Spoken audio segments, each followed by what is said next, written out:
right. Welcome back, everyone, to Vault Companions. This is episode 3 of The Wolf Among Us, Sheep in Wolf's Clothing.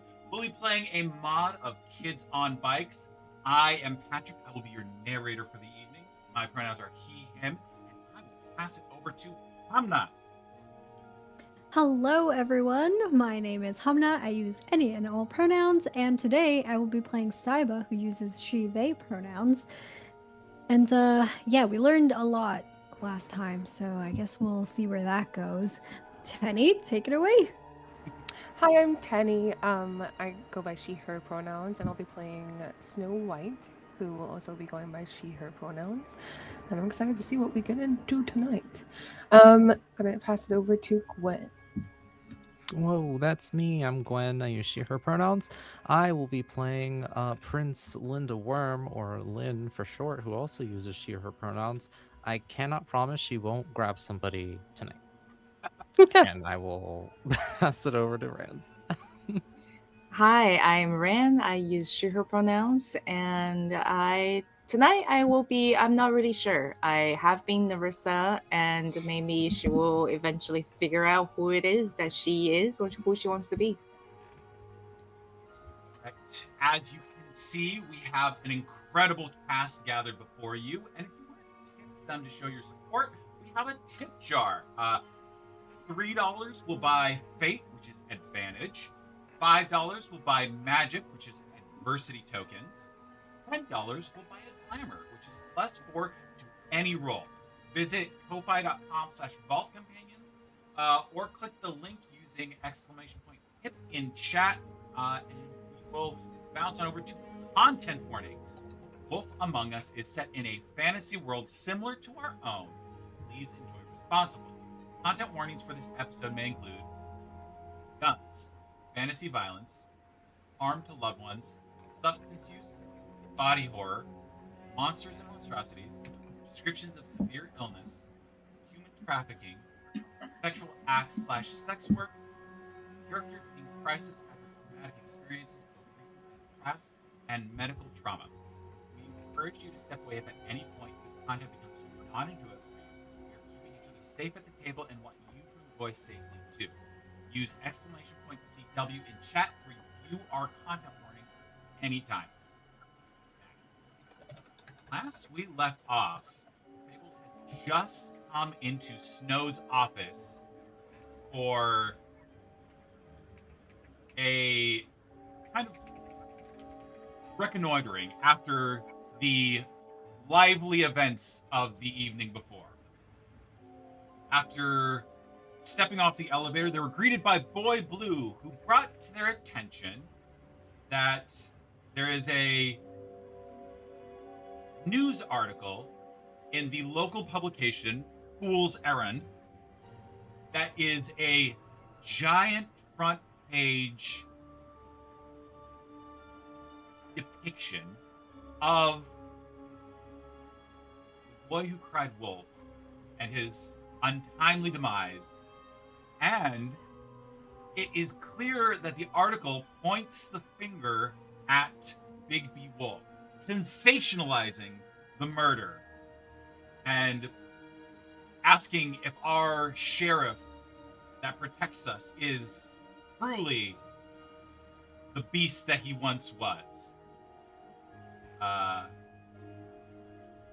So you come in and Boy Blue is standing there, like, just kind of befuddled in front of you. He has kind of just freshly gotten this information himself and is presenting it to you. And you know that you don't get the news early. You get it at the same time as everyone else. So this is out. Immediately, Saiba goes to grab the newspaper rather roughly out of Boy Blue's hand and just says, people love to talk about shit that they don't know anything about. I mean, people love drama. I know we're kind of minimizing that the boy who cried wolf, Shep, is murdered, and I don't like that, but that's what their eyeballs are drawn to. They just people They're are speculating on an ongoing investigation. Snow, is there anything that we can do about this? Rumors spread fast, and I'm not sure. Snow. Snow, I need you to give me a savvy check. The Okay. difficulty is going to be a DC 5 because you have a lot of authority, but it's what you can do with that authority that is the question. It's a 5. Sorry. So you rolled exactly what you needed, right? Yeah, barely. You know that there's nothing. You can't stop this story now. The fable that runs the fool's errand. He goes by Folio. He's King Lear's fool, and he is a tough one to try and persuade to do anything. He has a bit of a wild streak of his own. And you know that you can't censor him in any way that matters. But now you know that he has this information. And he had to get it from somewhere. And this is King Lear's son, is that what you said? Fool. King Lear's fool. Oh. Fool. Okay, what was his name? Folio? Folio.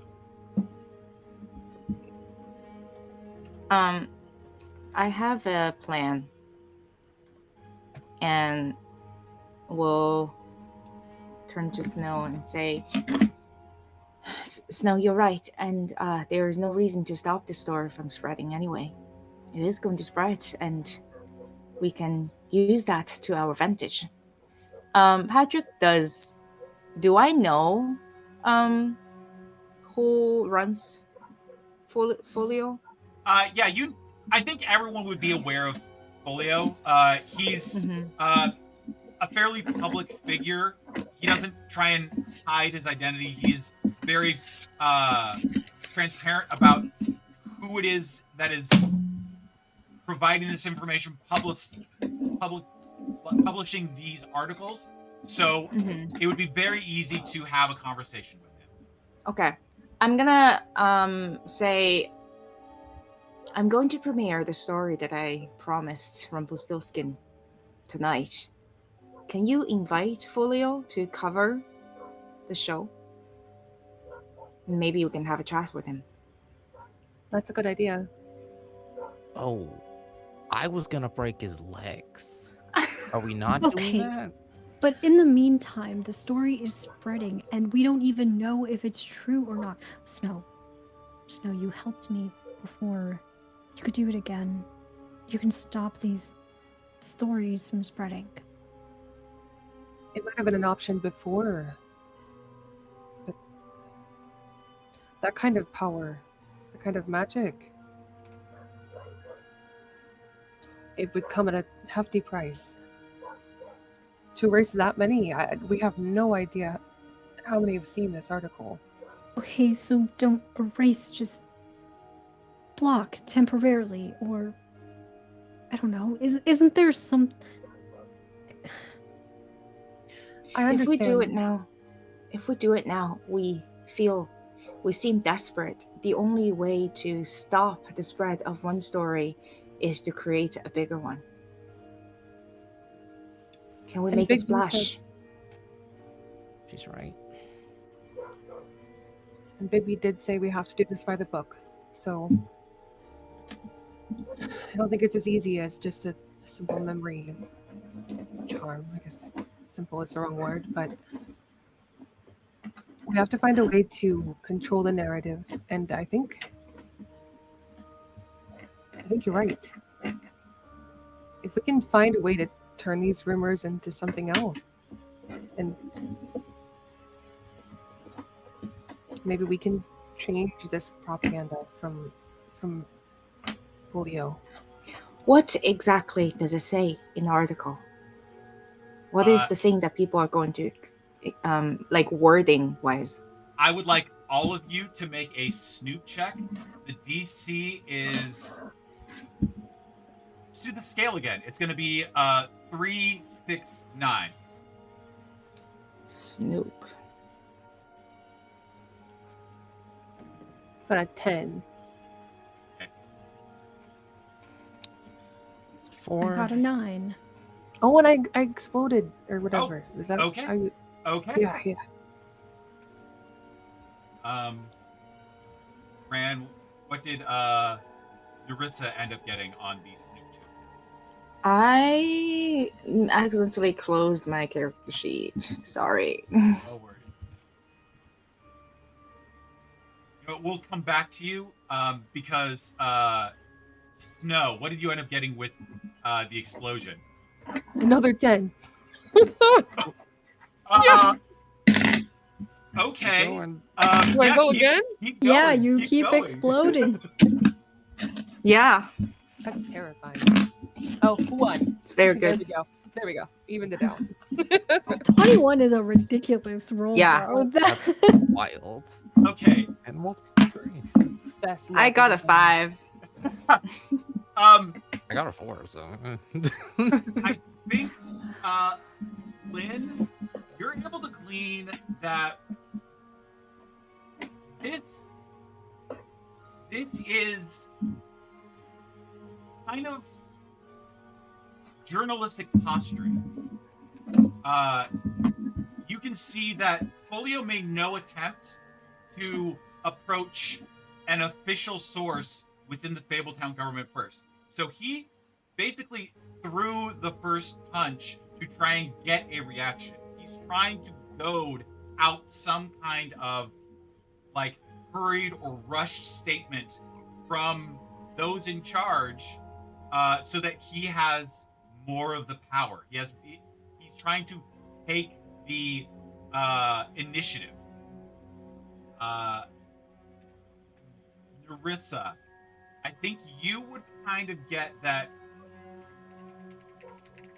it is very much, the language is sensationalism. It's all about like Bigby, our sheriff, who used to be the big bad wolf, has committed a grievous murder. Like, it is very much playing up like the drama of it. This is very much a embellishment. This is very much for the reader to be kind of shock and awed rather than to provide actual like information. Yeah. Okay. Sahiba, you, I think, can kind of piece together that there's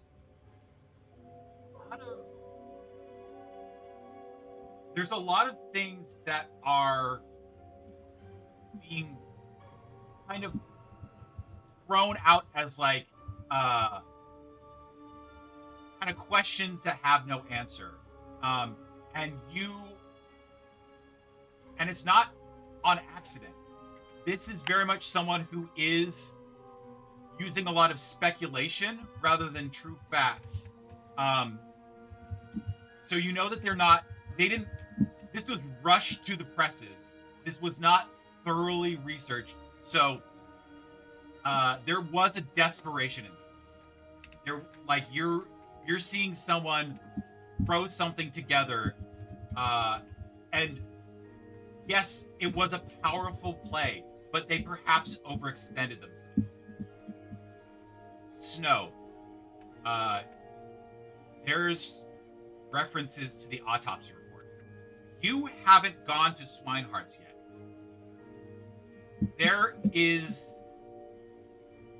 Someone is leaking your information. You don't even have the autopsy report yet, and it is rattling off some details. Some of it is speculation, like, some of the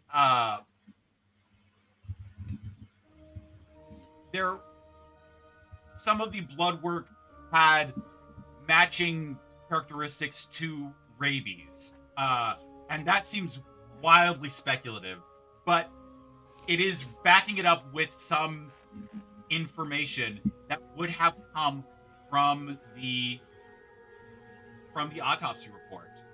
So someone within the very limited circle of the Fabletown government, possibly, very minutely possibly, within Swineheart's office, has leaked this information to Polio. Okay, and Swinehart is... Swinehart is your like kind of doctor slash medical practitioner.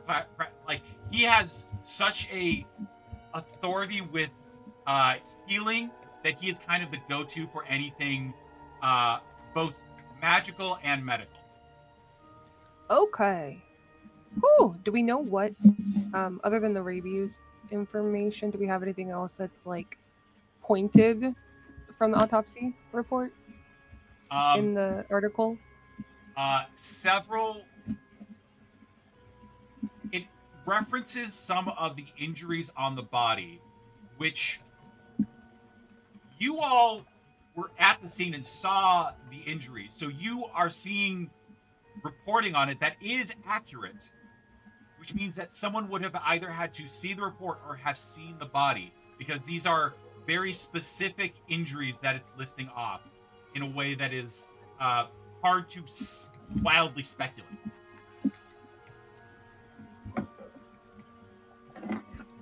Okay. So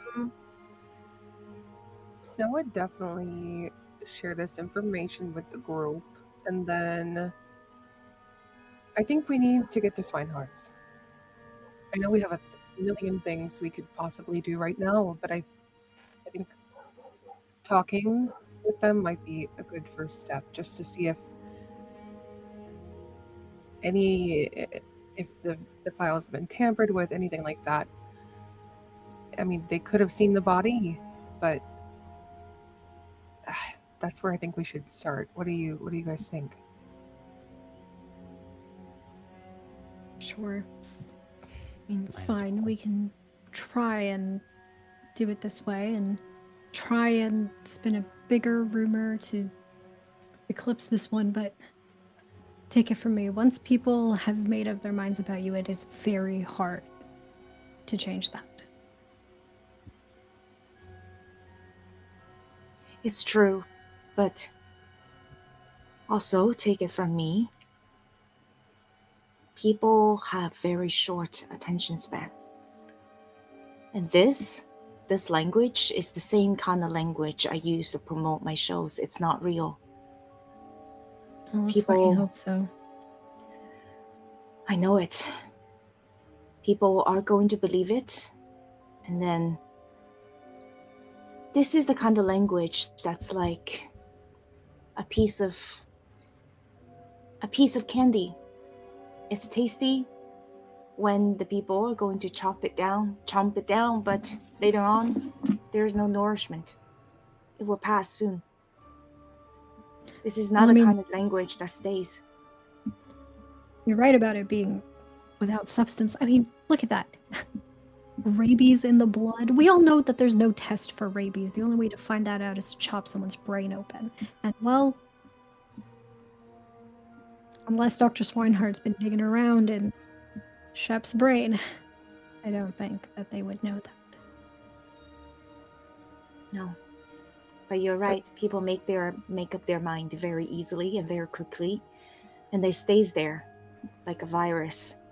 So let's give them a bigger virus.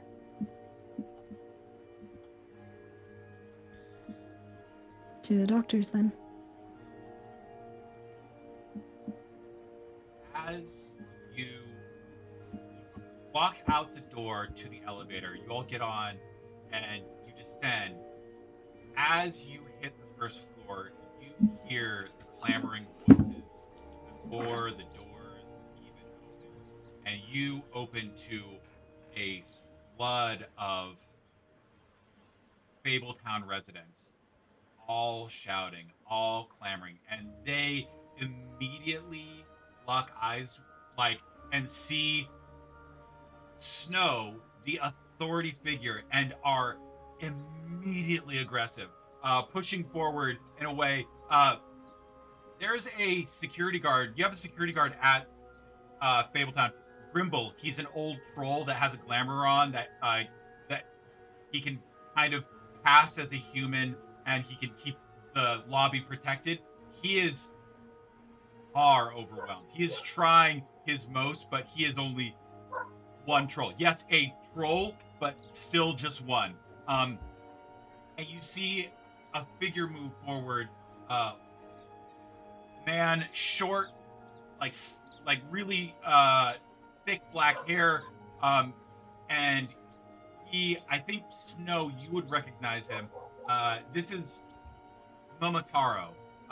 You would know that he was a neighbor of Sheps, the boy who cried wolf. But what you would know him more for is that he has, for as long as he has been in Fabletown, he has been coming to you. He has a cadre of friends that he brought with him from the lands of Story. They are a pheasant, a dog, and a monkey. And they were brave warriors that fought back the adversary. And they got here, and they're animals, and they don't have the money for a glamour. So they had to go to the farm. And he has not stopped haranguing you about it. So he comes forward, and he says, "Are you kidding me with this? We have a sheriff that is now a murderer that we knew was a murderer, and yet those are trapped on the farm without any recourse. You let a monster run loose, and you're just... How do you call this a functioning government?" I understand your anger. Believe me, I understand. I saw the article myself. It is nothing but conjecture right now. We are getting to the bottom of this, but we have a lot of things we have to check off the list. We have to do this right, Momotaro. We have to. Right? There is no right. There's a murderer that you... Am I hearing this right? He's locked in the basement right now? Why can't we just... If he is such a monster, why can't we just use what we know about him and be done with it? This is absurd that we're just prancing around on ceremony and show. Because what if that's wrong? What if that information that we know that we've been fed is wrong? That's our job to figure out, to sift through what's right and what's wrong, what's accurate and what's conjecture. And if you see this article, Momotaro, you're used to this. You know exactly how media can spin things. You've seen what they've said about your friends from the farm. I'm going to need you to make a slick check.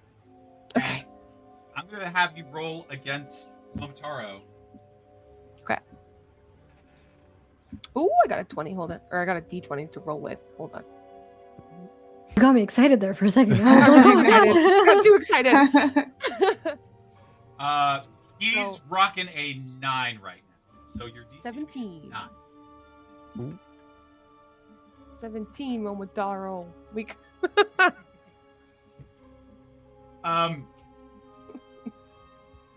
This is like he was absolutely ready to have a complete verbal jousting. Like you can see that he was ready to just like plant his feet and like lock horns on this. This was, hey, I'm fighting for my friends who I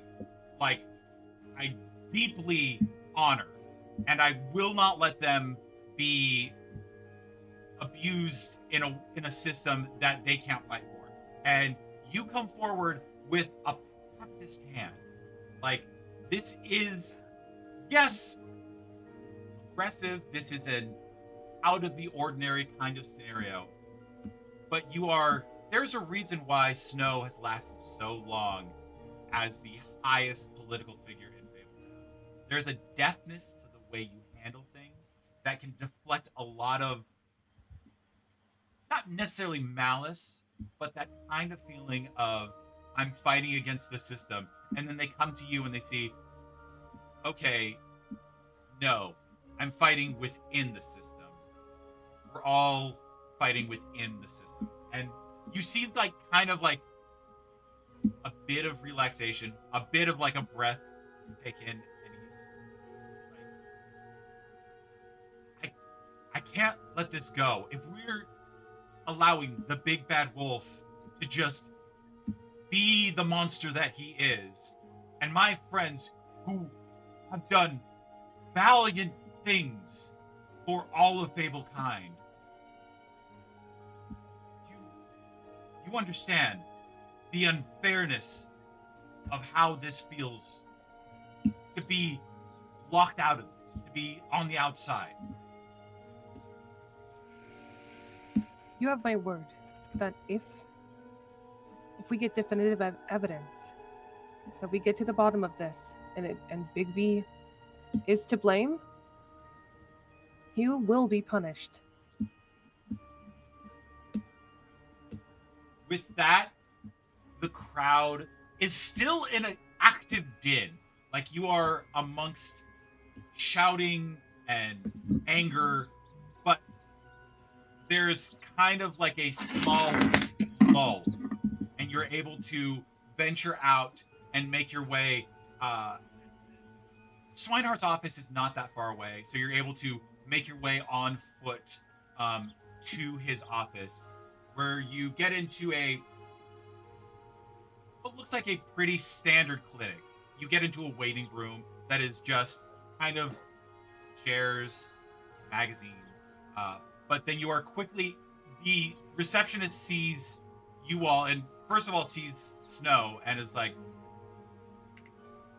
the doctor is currently with a patient, but I can pull him aside for a moment, and ushers you to his office, where you wait for only like a couple moments before a man enters.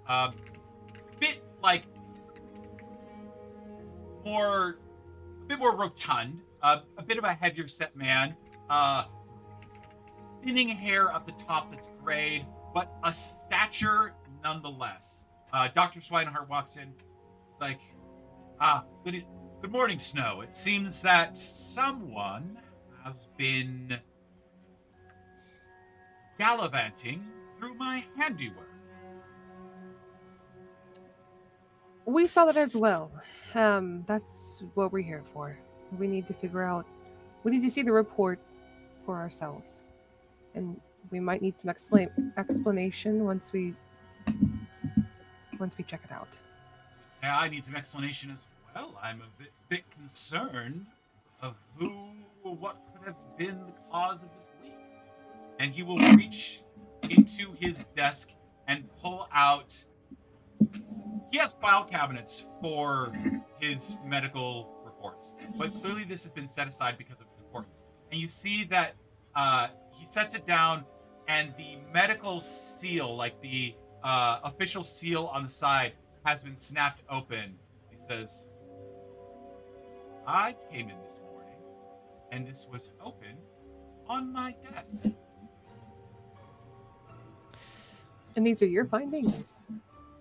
These are all my accurate and precise findings about the murder of...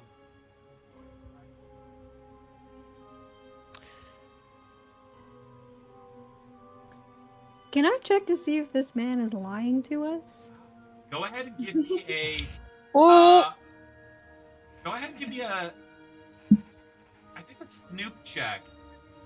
Kind of like suss out what he's kind of about. See what he's... if he has any truth to him. What's the DC? That's a good question. I'll say the DC is a 7, because he has an authoritative presence, but he is not completely impervious to... Can I assist? Can I assist, Saiba? Because I have a +3 to see if fables are lying to us. I don't know if I can help Do you want to just do your own check? I feel like that might work better because I rolled a Okay. 1. Oh And I don't no! think any amount of assistance will change that to a success. Okay. Hamna, give yourself the magic tokens. You are completely just I don't think there's like this isn't you like dropped like a stethoscope and embarrassed yourself in the room. This is just that this is a man who is so authoritative, so like completely firm and confident that anything he says just kind of feels like he has complete like moral backing. Okay. Lynn is ignoring this man. She is going around the room and she is flicking her tongue and she's trying to smell something. Okay. Give me a snoop check as well. I'll say it'll be scaling, but it's gonna be scaling 5, 10. I adore Lynn. Hey, Snow, go ahead and give me that snoop check. It's 7. Okay.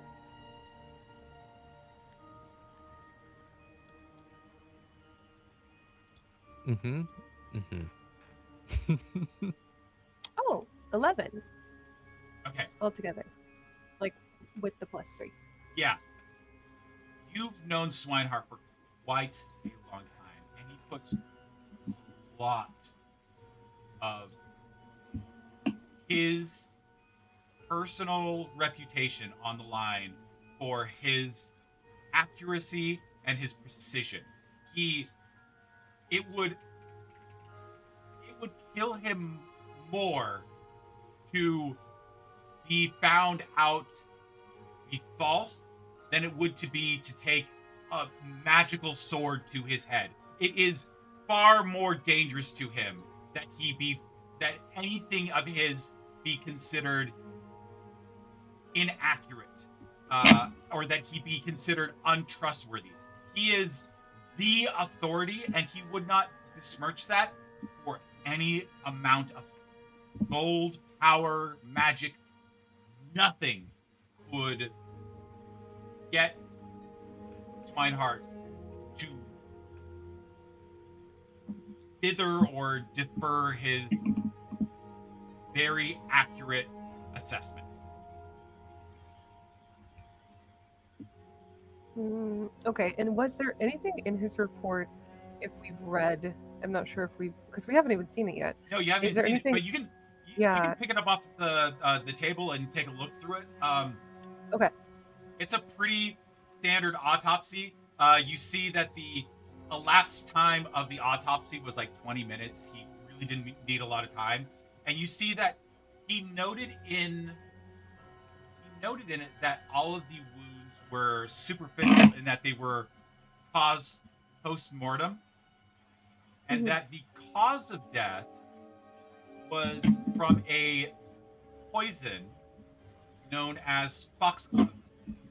It's a plant that you can grow, and once you kind of distill it down, it shares a couple of common symptoms with rabies, in that the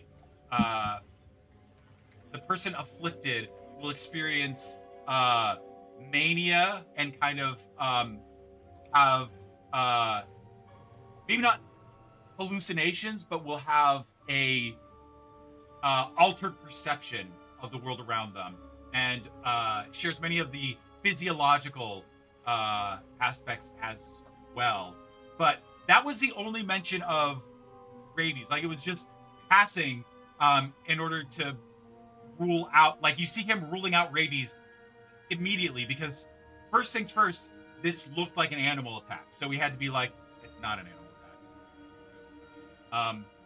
And you see that the cause of death was the poisoning.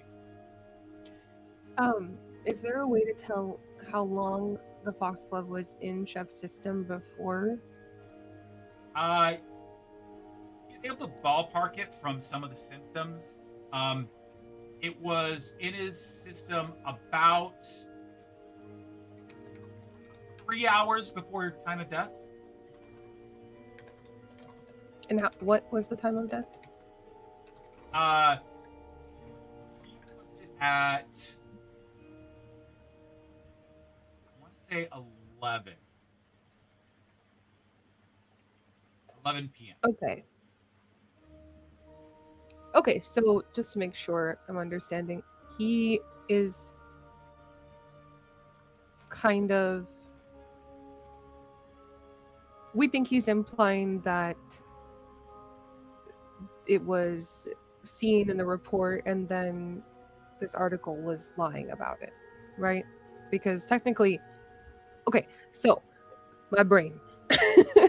So in his report, he basically said like this, like the superficial wounds were kind of staged, right? Or like right after post-mortem. Okay. Yeah. What you're seeing is the reason it was mentioned in the article is that someone clearly just took like kind of what seems to be like a snapshot of the article of the report itself, because Swinehart said it was left open on his desk and just took all of that information that was there and cherry picked what they wanted from it. Okay. Yeah. Okay. I would share that with the group and even for Swinehart to hear too. So I got a 3. So I think Lynn accidentally gets into some smelling salts. And it hits her head on a cabinet. Swinehart like looks over at you and is like, if you have questions, ask them. Respond. There's no need to assume. I was just trying to see who was here. Wow, you sound so clear right now. I think you don't get a clear profile of who could have been in the room. You know it was a fable, but also so's Swinehart. So are you. So like that it is a fable kind of doesn't narrow it down enough. You just can't get a lock. I'll say one more thing. You get a hint of like some animal smell kind of hits you. You can't really lock onto it. You can't really get any more out of what it could possibly be. Do you have pets? Yeah, this is a sterile environment. I take this very seriously. I wouldn't have some parakeet hanging around my operating table. It's very specific. Okay. Smelling something. There was an animal in here of some kind.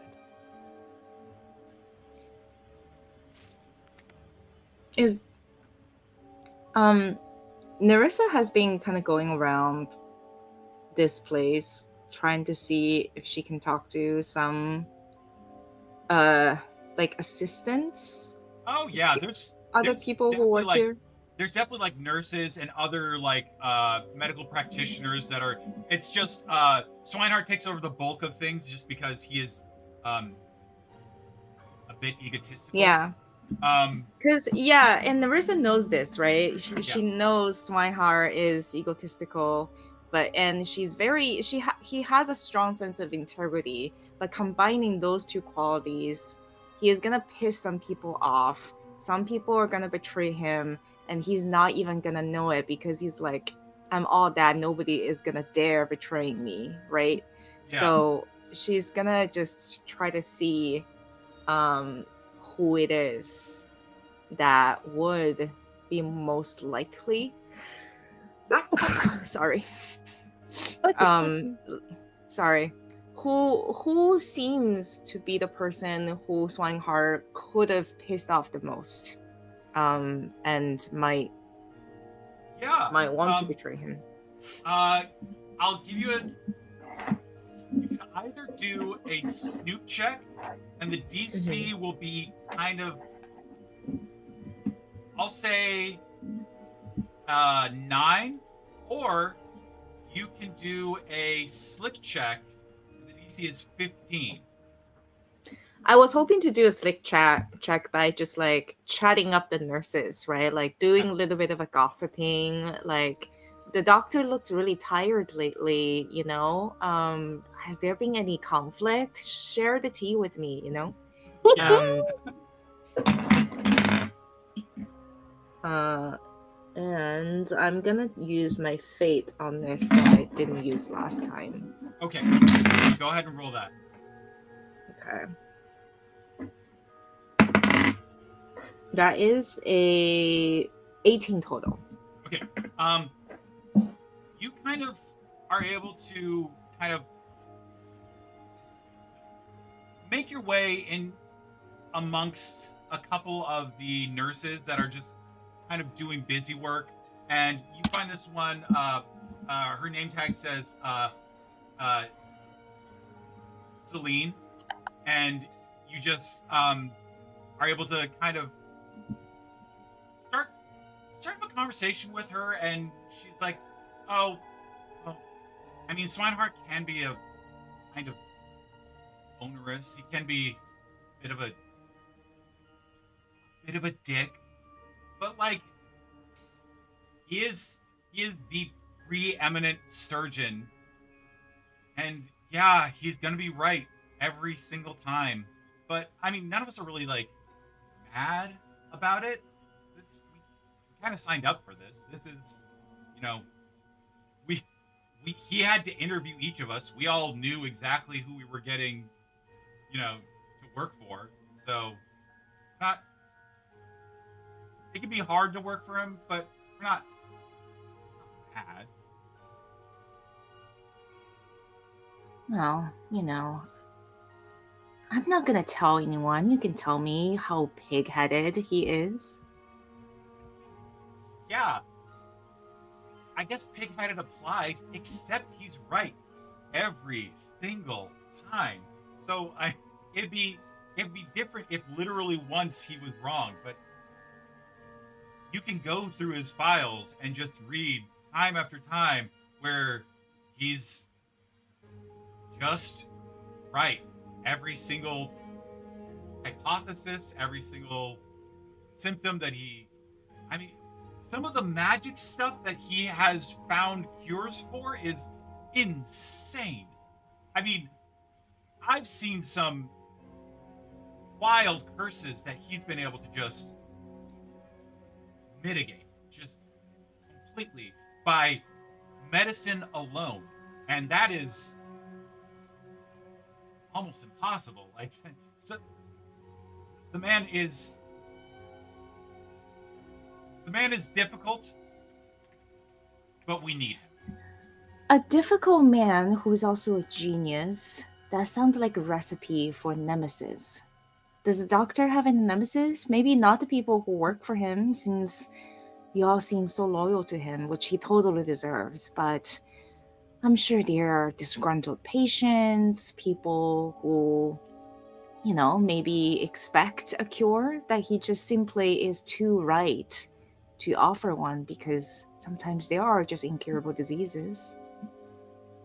Yeah, I mean, there are just a couple times where his bedside manner is not great. So he says how it is, and it's not fun to hear. There's a couple that were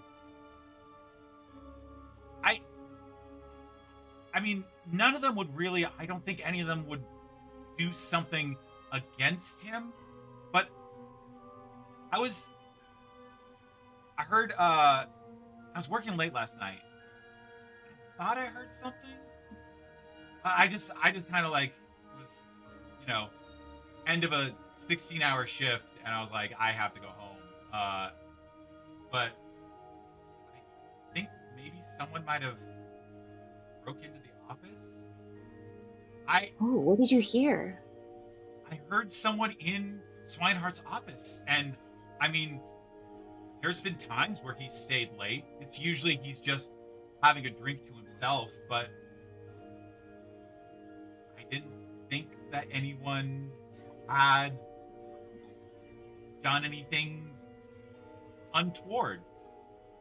But I mean, you've seen the file that got ripped open, because Swineheart is not happy about that. Yeah, was he being such a Gregory about it? I'm sorry, I have to pull a Doctor House reference because Swihart sounds like a house. It's very close, yeah. You see Celine just kind of like roll her eyes. And she's like, yeah, he yelled at us for like 20 minutes before we even got on shift. And I understand, like, someone broke into his office and, rifled through his stuff. He's pissed. But Yeah, I can tell you it wasn't any of us. I had a stage manager like that, and it's just difficult, Yeah. You have been such a great help. I feel like you and the girls deserve some break, and if you ever feel like coming to my place, drinks first round will be on the house. Thank you. Yeah, I could use a night off from here. This is hard. And I think I will just kind of smile at her and go look for the others. Maybe see Slyn on my way back in and just say, someone has broken into the office last night. I wonder if there's any clues we can find. Nothing that I could really smell, boss. I mean, it smells like there was an animal in here. I know he's like, it's sterile. He doesn't have any pets, but Do we something got in here. do we know anyone who likes to steal things? A magpie of some sort? Oh, there are so many animals from Fables that like to steal things. You have to be so much more specific. Yeah, that could be. Yeah, anybody. Can I just kind of look at the windows and see if there's any signs of breaking in? Snoop check DC 15. There's no way I can do that. So there's always a way. Yeah, my Snoop is. Wait, what is this? I'm pretty sure my Snoop is a D6. Hold on, double check. You could explode Just 3 keep exploding. times. Keep exploding. No, I rolled a 1. I just don't think your talents are in understanding the mechanics of breaking and entering. I just don't think that's something that Carissa has. So you're looking around and you're just seeing an office with no visible signs of property destruction. You're not seeing any this has been tampered with. Really, you can't pick up much of anything. Is there any way? Yeah.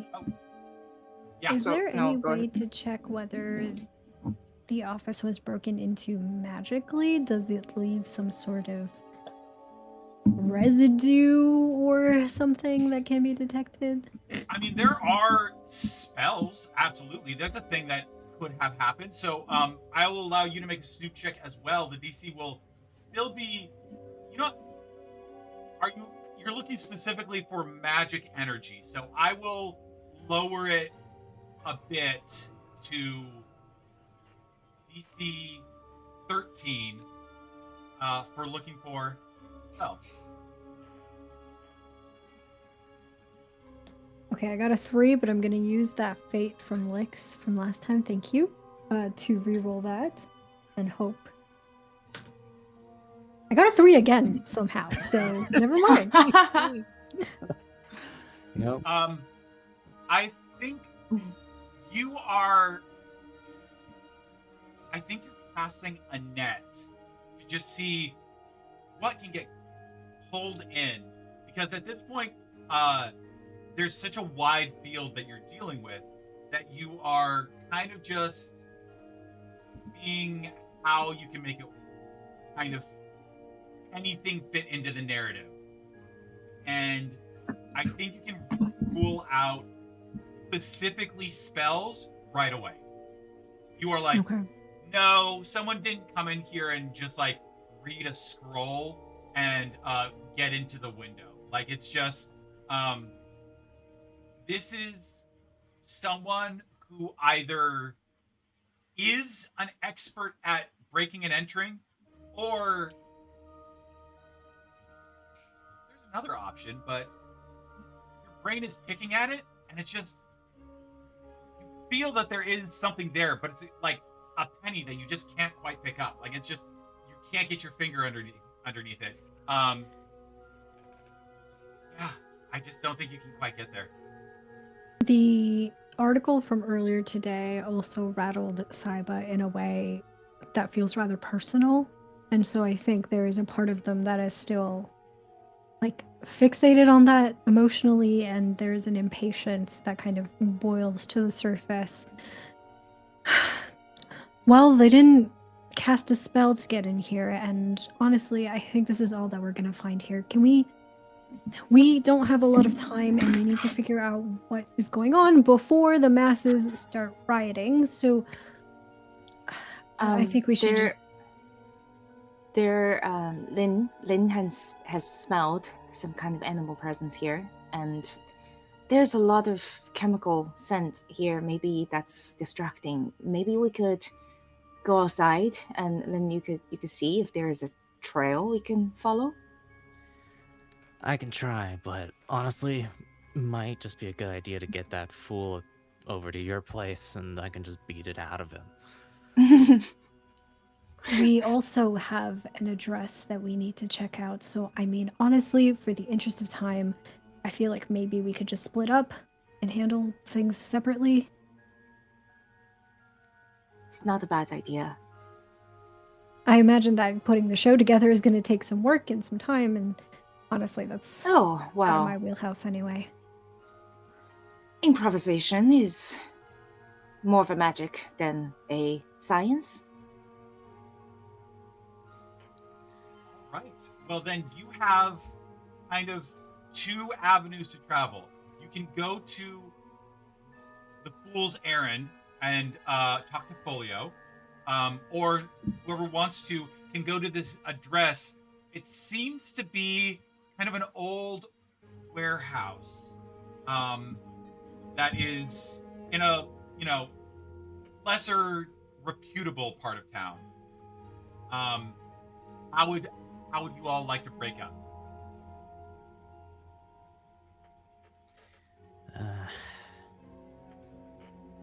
Well, I go where you tell me, boss. Don't love leaving you guys alone, but Well, perhaps I could go talk to the Fool. Try to convince him to come.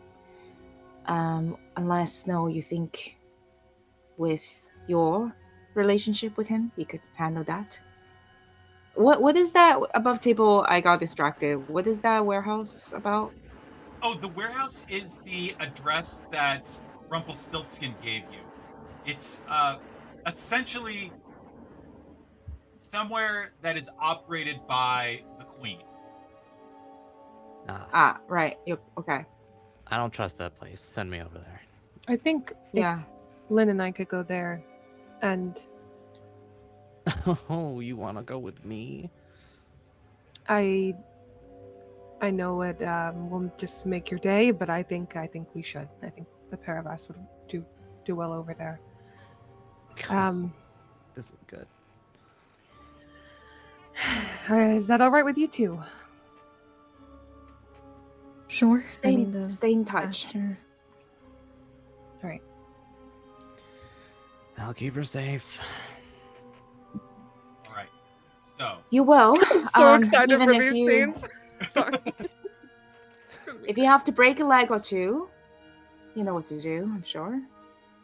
Yeah, it won't be mine. I don't have any. Well, I do now, but never mind.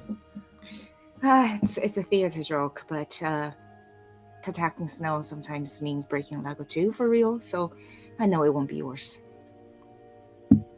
Hopefully, we'll be able to talk our way through it, right, Len? We don't know what we're getting into.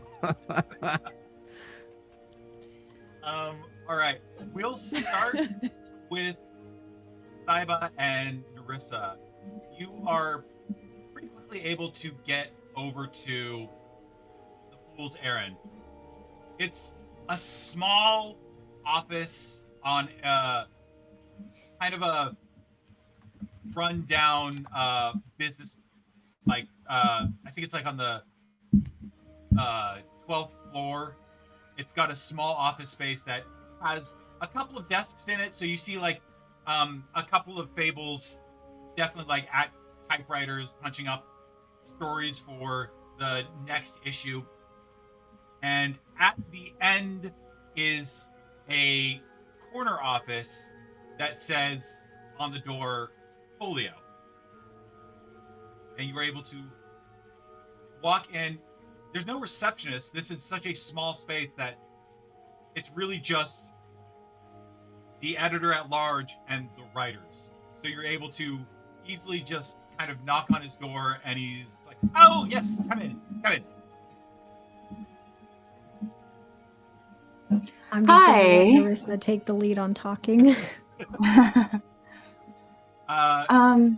Hello. I hope it's not a bother to visit you in the middle of the workday.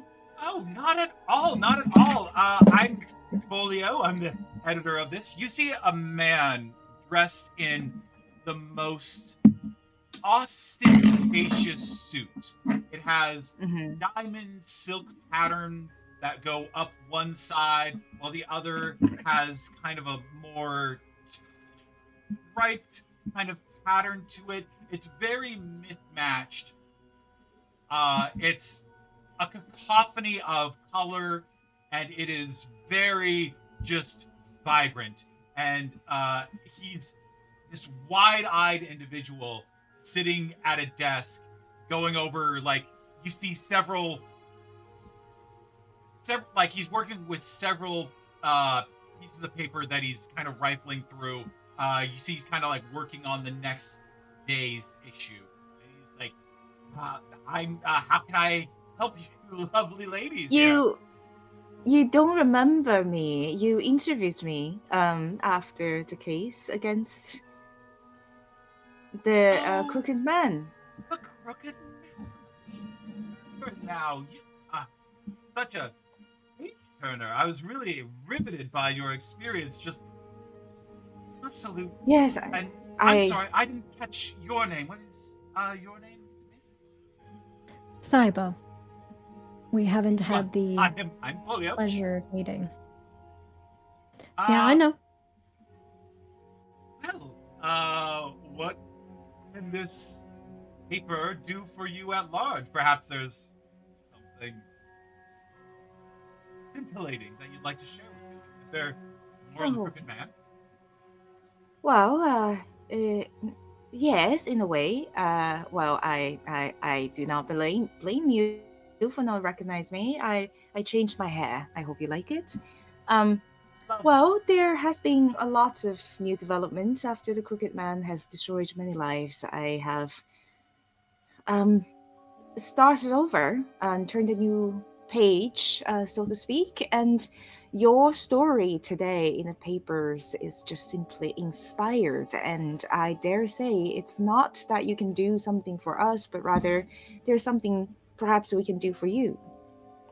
Oh, I am intrigued. What could possibly be on the horizon? Well, your new story, the Tales of the Big Bad Wolf, is such a page turner, but that is not even the half of it.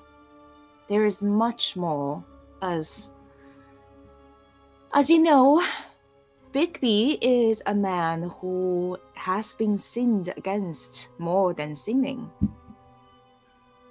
I mean, it's all a matter of perspective, really.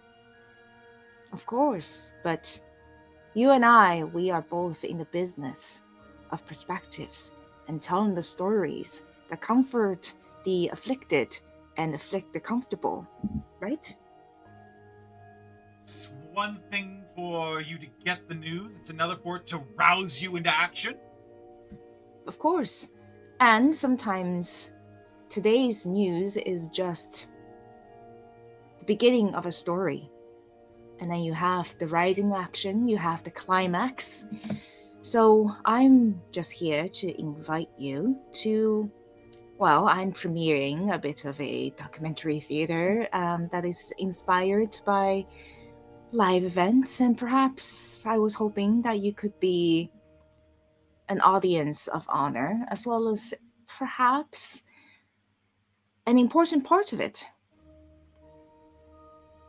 Review of auspicious events of the day. That is Yes. absolutely delightful. I mean, it's no murder and mayhem, but there is something to be gleaned from community theater. I'm a fan myself, so this should be. Yes, Bigby has been such a complicated character in the public eye, and why not use it for both of our benefit? Sell more tickets for me, sell more papers for you. Go ahead and roll a flick check. The DC Okay. is against him.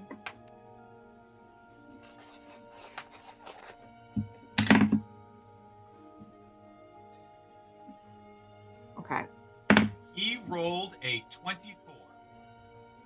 All right. Let's see.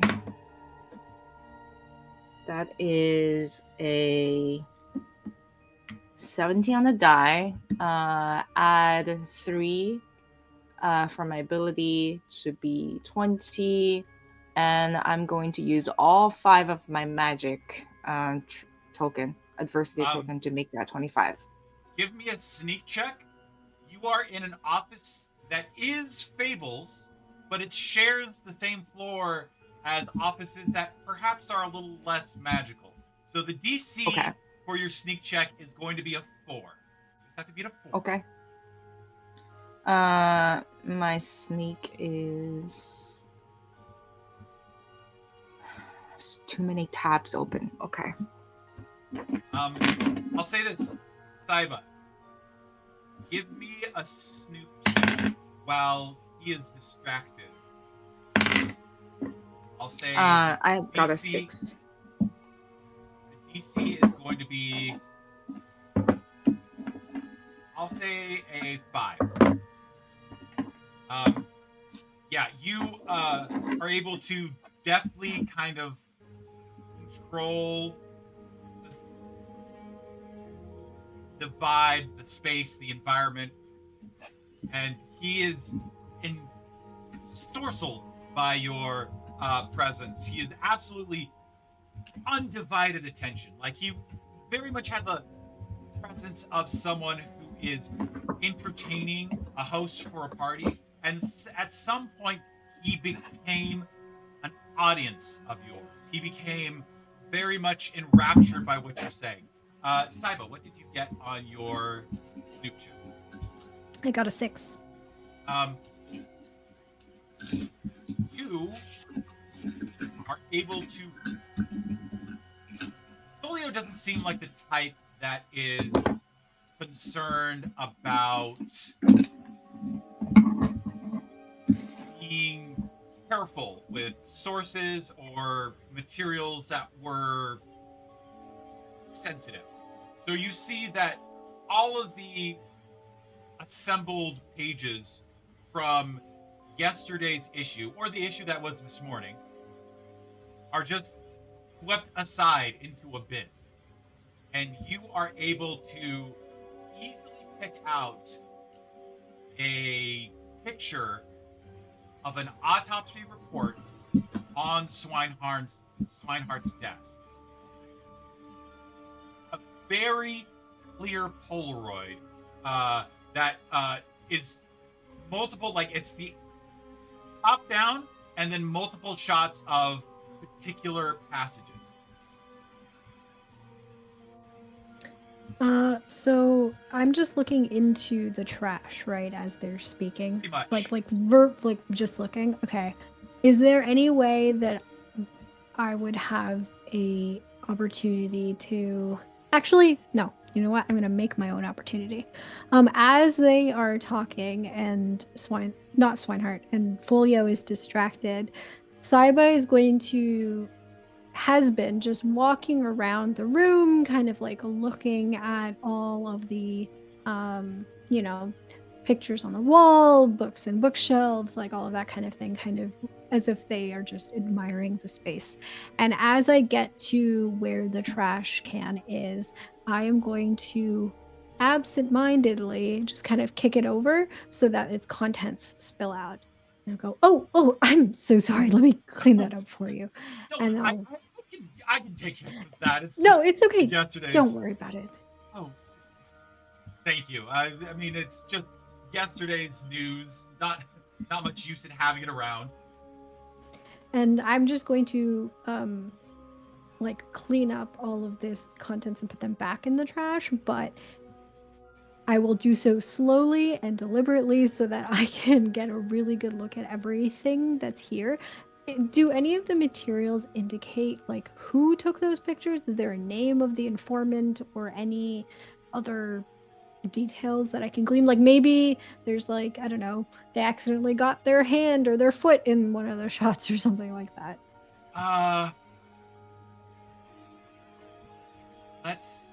Let's do a savvy check. You're gonna go DC 8, and it's kind of you using what you know to kind of like cross-reference what you're seeing in these pictures. I do not make it. I think what you can glean is that there is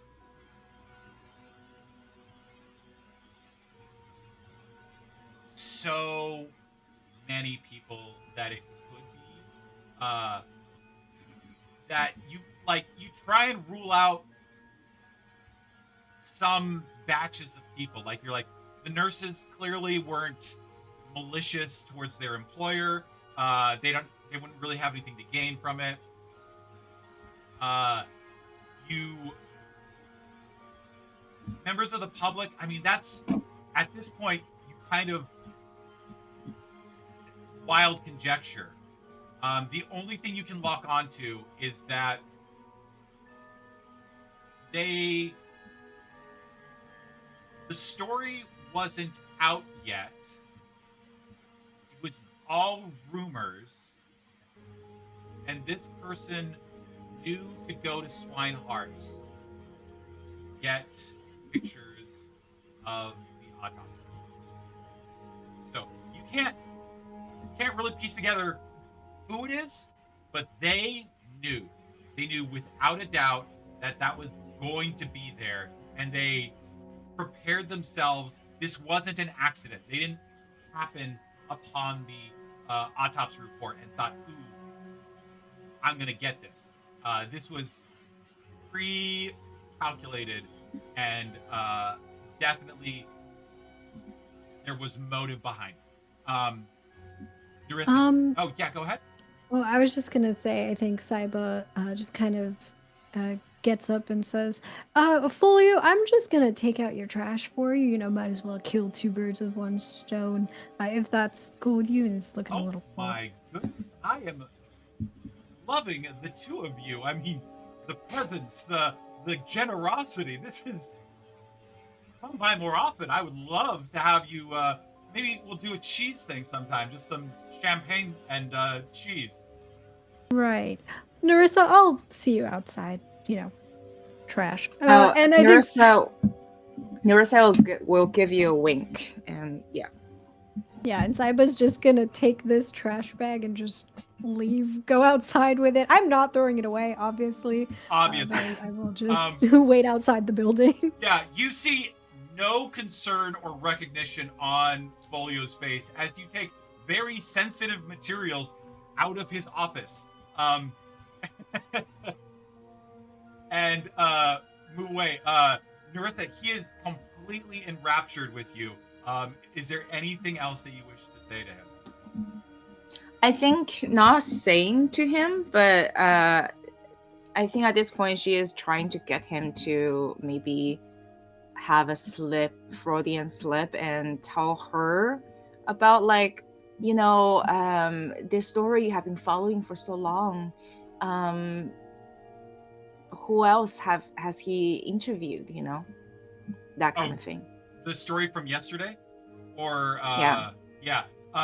Like, not necessarily from yesterday, but this whole time, he's been interested in all of that, and the fact that Bigby has been like a center of intrigue.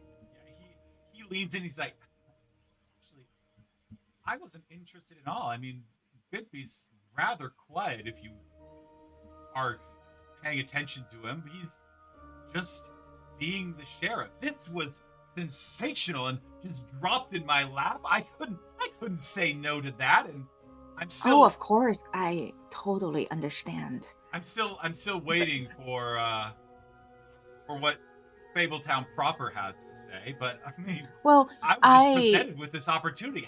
Who am I to deny the public the flow of information and gossip? Of course not. But I am just hoping to invite them to my show as well, because I, like you, I want my story to be based on accurate facts and then embellish it, right? Afraid our relationship is a business one. It's, people come into your life for entertainment, and other times they come in for a quick favor or two. And I'm afraid this is a case of the latter. I was really just provided the opportunity, and really, they were a bit tight-lipped on who they were representing, but this story was credible, and so I, like any responsible editor-in-chief, ran with it full speed ahead. Who is it that was tight-lipped? Perhaps I could loosen them a bit. She came into my office, presented me an envelope with some scandalous pictures that really helped. I didn't have to put any effort into the narrative. It just fell into place. What did she look like? Was she pretty? If I need to cast someone to play that part in the retelling of it, Gorgeous. I need to have some reference. I mean, you know how it is. So many royalty from the past that happened through here. She could have been, I don't know, maybe a duchess. It's hard to say. She was. I mean, she did really like the black outfit, a bit secretive. I didn't even know she was in my office until really she said the first word. So she's a sneaky one, but there's those amongst us with talents that who am I to say who can do what? I mean, we have princesses that will put a whole entire city block into a coma if we give them so much as a pinprick. So it's really anyone's guess what anyone could do. So I'm the sneakiest princess I know, right? Like hiding in plain sight. Do I know someone Have we heard of some fable who like is like that, dressed in black, Savvy, based on that? Yeah. savvy, 30. Oh wow. Okay. You know It's that they are. possible. You know that she dressed in black and is sneaky. Okay.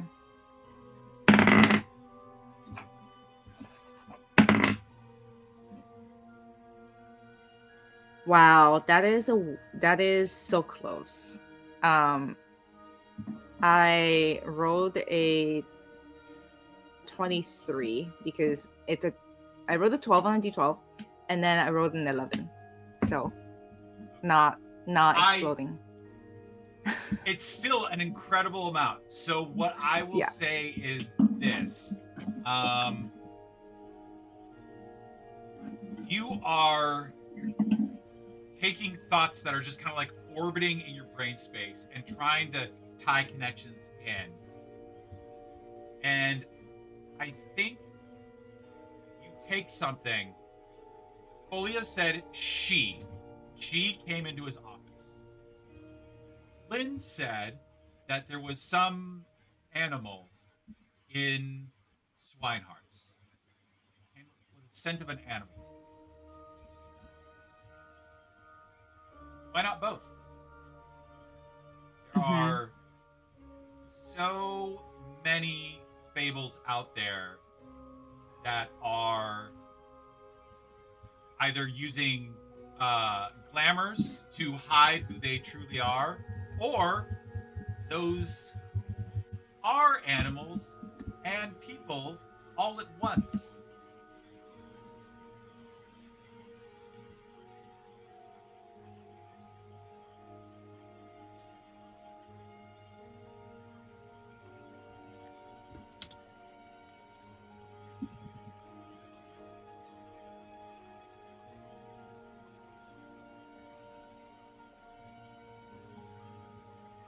So I think at this point, Folio is going to keep on talking to you. Well, talking at you because he very much loves to just effervesce with, gossip and past stories of and misadventures and such. He will not stop talking until you put an end to it. Oh, I will not. I'm just laugh. I'm gonna laugh at all of his jokes, so that Saiba can investigate all she wants, and then. But I think we have a time, maybe set to meet up. So I'm gonna make sure I check the clock, and then at a certain point, when his throat is too dry, that he needs to drink it. When I hear he is clearing his throat, I'm gonna pass him a glass of water, make him drink some water, and then use that opportunity to say, I'm gonna head out.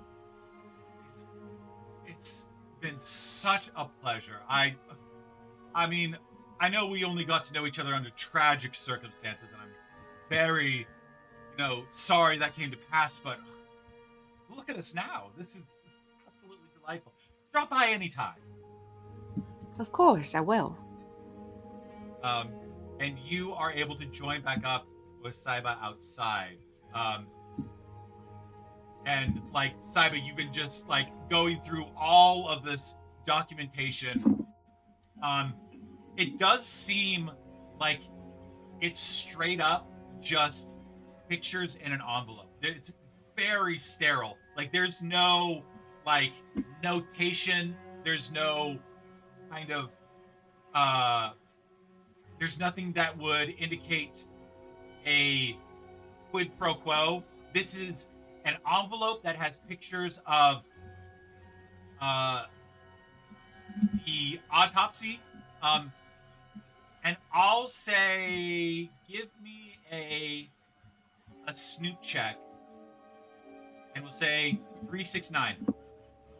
Okay. For the record, I was just taking this so that the others could investigate it, because I assume I'm not going to find anything. But I will still try the snoop check.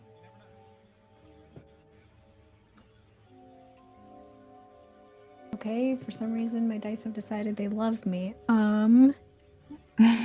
32.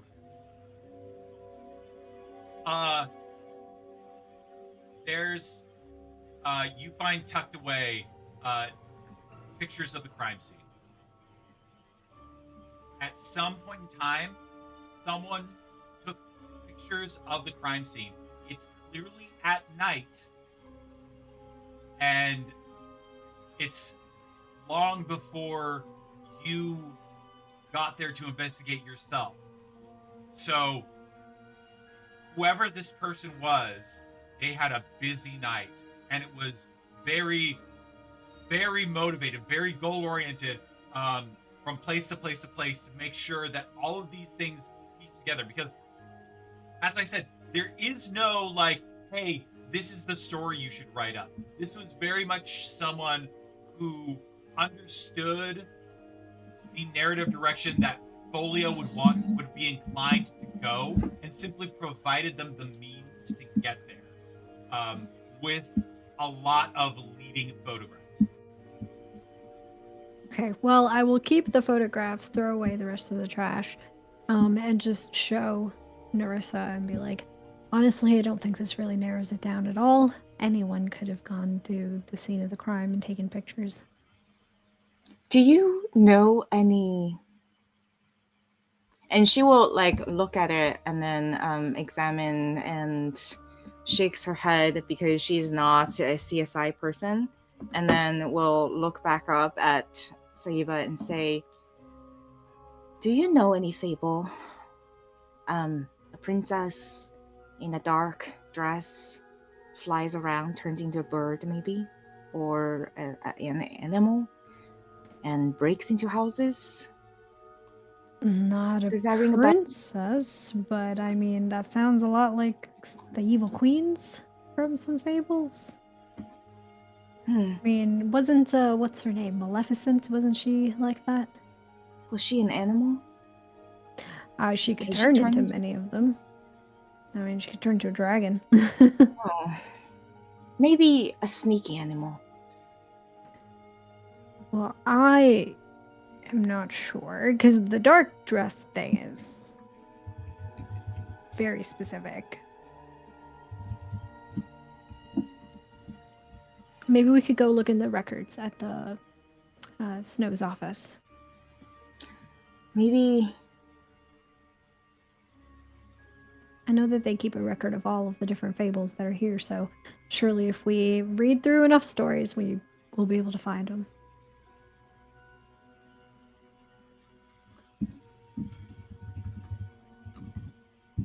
That's my only guess is not a princess either, but I feel like I got stuck on a bird idea. But yeah, I'm gonna follow Ziba and head back. You are gonna head over to Snow's office, so I'm gonna cut from here to Snow and Lynn. You come across this fairly average warehouse. Like, there's corrugated metal siding, there's large glass pane windows towards the top. It's fairly innocuous, but I would like both of you to give me a snoop check. And it's 369. Ooh, before I make the snoop check, like on the way over to this place, Yeah. I think Lynn would be pretty quiet on the way over, and then just kind of suddenly go, Snow White, how do you feel about this rule of forgiveness in Fabletown that you can't enforce?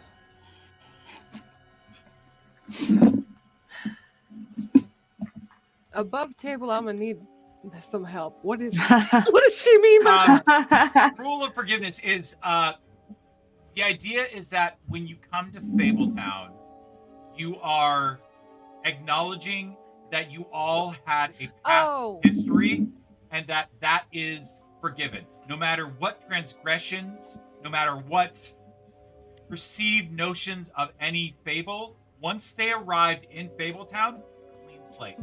Everything is forgotten. Right. Okay. Thank you. I think she would keep quiet for a few seconds before responding. I think we all deserve a fresh start in some way. That's a real nice thought, Snow. But you know, not everybody's gonna uphold that forgiveness. That's true, but everyone deserves a shot at a normal life, as close as we can get to it. This is normal. Wouldn't say normal, but I don't think any of us Fables are capable of that. But it's as close as we can get. Okay. Well, how do you feel about people like me? About Bigby? You know, everyone deserves a second chance. Sure, whatever. New start, fresh start. Everyone deserves it. But how do you feel? This is an interesting conversation to bring up, Lynn. I really think it just depends on each person, and that might be my political answer, but I think you deserve as much of a fresh start as the next person. So did Bigby. So you aren't bothered by us eating people? Bothered is the wrong word.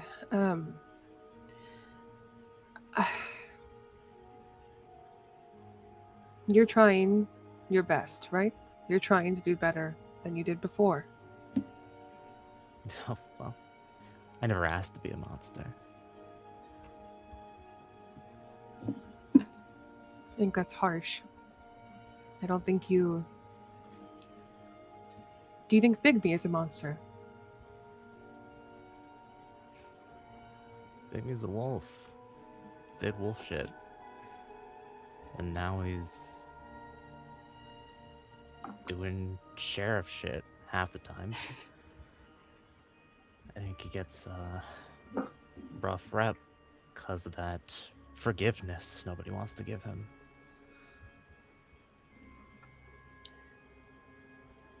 I think it's important that the people that do follow the law of forgiveness uphold that. I think that's the only way to perpetuate it. One day, hopefully everyone can give people the benefit of the doubt. Now, Bigby is facing his past again. I don't even want to know what he's going through mentally down in those cells. But it's up to people like us to find out the truth and make sure that everyone knows. Just like if this were to happen to you. I'm only here because, by the graces of my ex-wife, I'm no longer a giant serpent. That could change. And you'd send me off to the farm. I think if that happens, we deal with it when we deal with it. And hopefully we find a way to deal with it.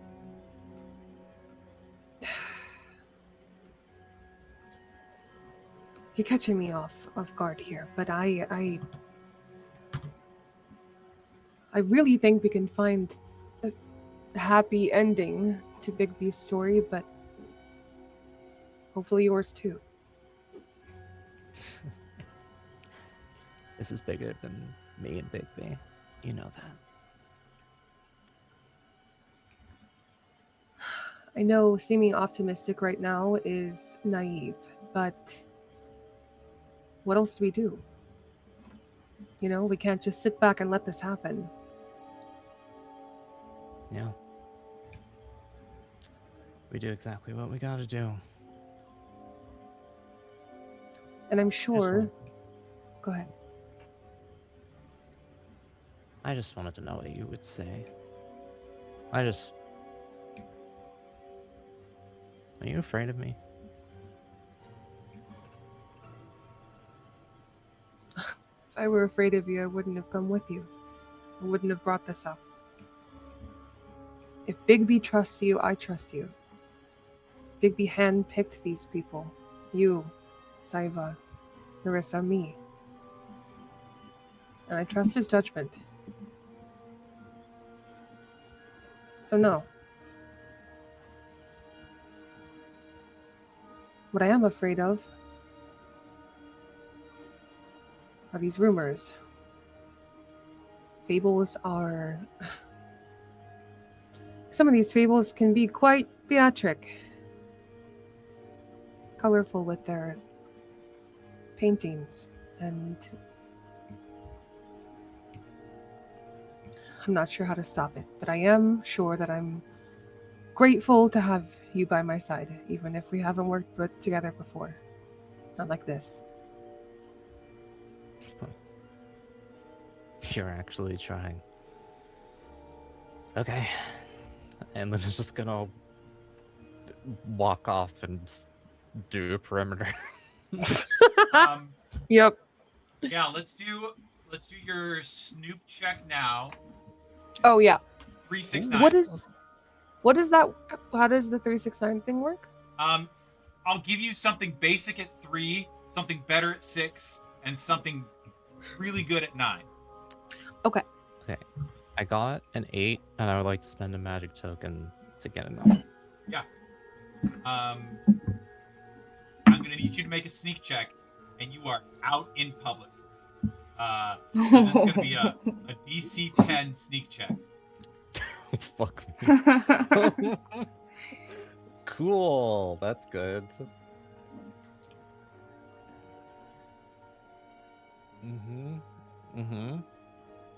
That's not happening. That's a 7. Oh no. All sneak checks will increase in DC by 1 for you. Okay. Snow, what did you end up getting on your snoop check? I got an 8, but I'd also like to do the same thing and use a magic token for 9. Go ahead and do a sneak check. The DC is 10. There's There's no way. Anything's possible. What's your sneak? 6. 8. Here we go. Oh. Hey, Lynn, you got a reroll for your sneak check. So, you can float still. hey, Snow, what did you end up getting on your sneak check? I got a 1. Okay, you got redeemed 1 more reroll. So this is. Thank you. Did I do mine from last time? Did you? I think I did. Right? Did I? I don't remember you. I don't remember.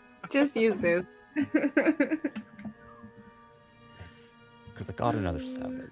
If I have 1 more, I'll try it here.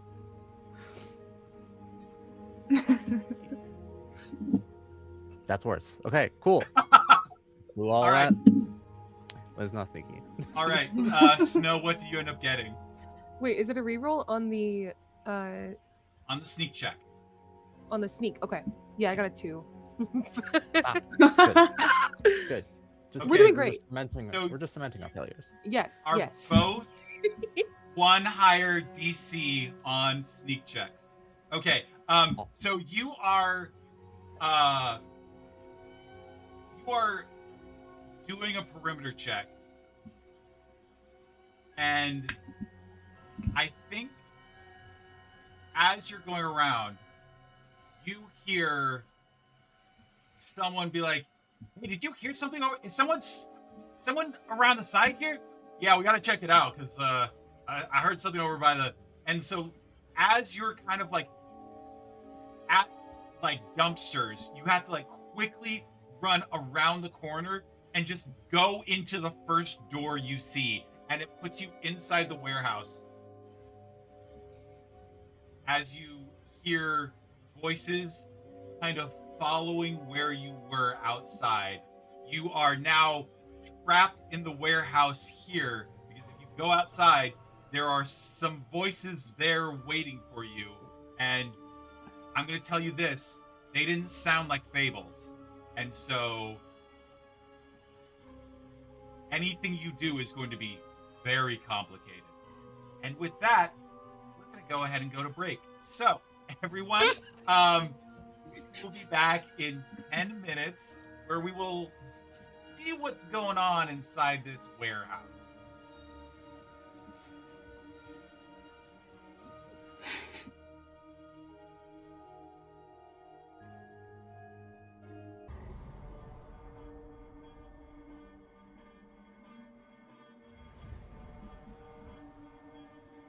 All right.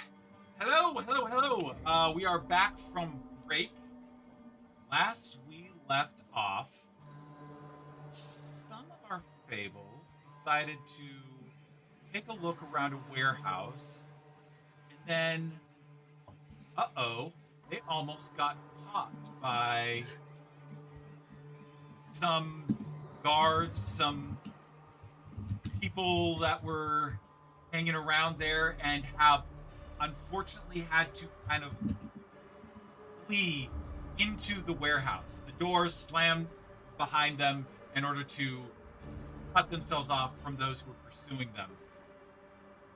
Get inside, and you are immediately met with a heavy chemicals, very like pungent chemical smell that almost burns at the corners of your eyes. You are both Fables, so you have very hardy constitutions. Even if the actual air itself were caustic, it would still take quite a bit to slow you down. But you can recognize, hey, this place is like really industrial. There's activity currently happening in this warehouse. And you see before you, like, you're in kind of the back of the warehouse. There are crates kind of stacked in front of you, and then further in is like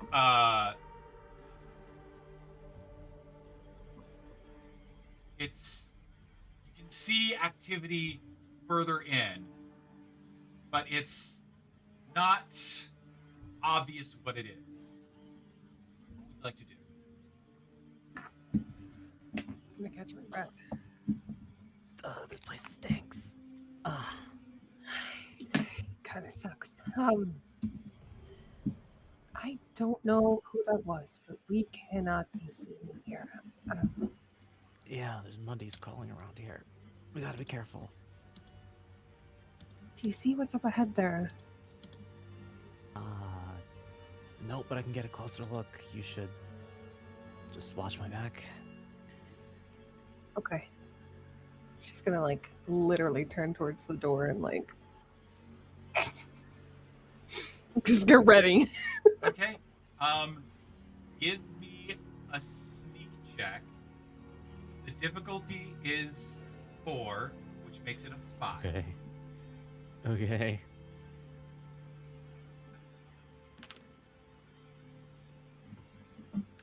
Uh-huh.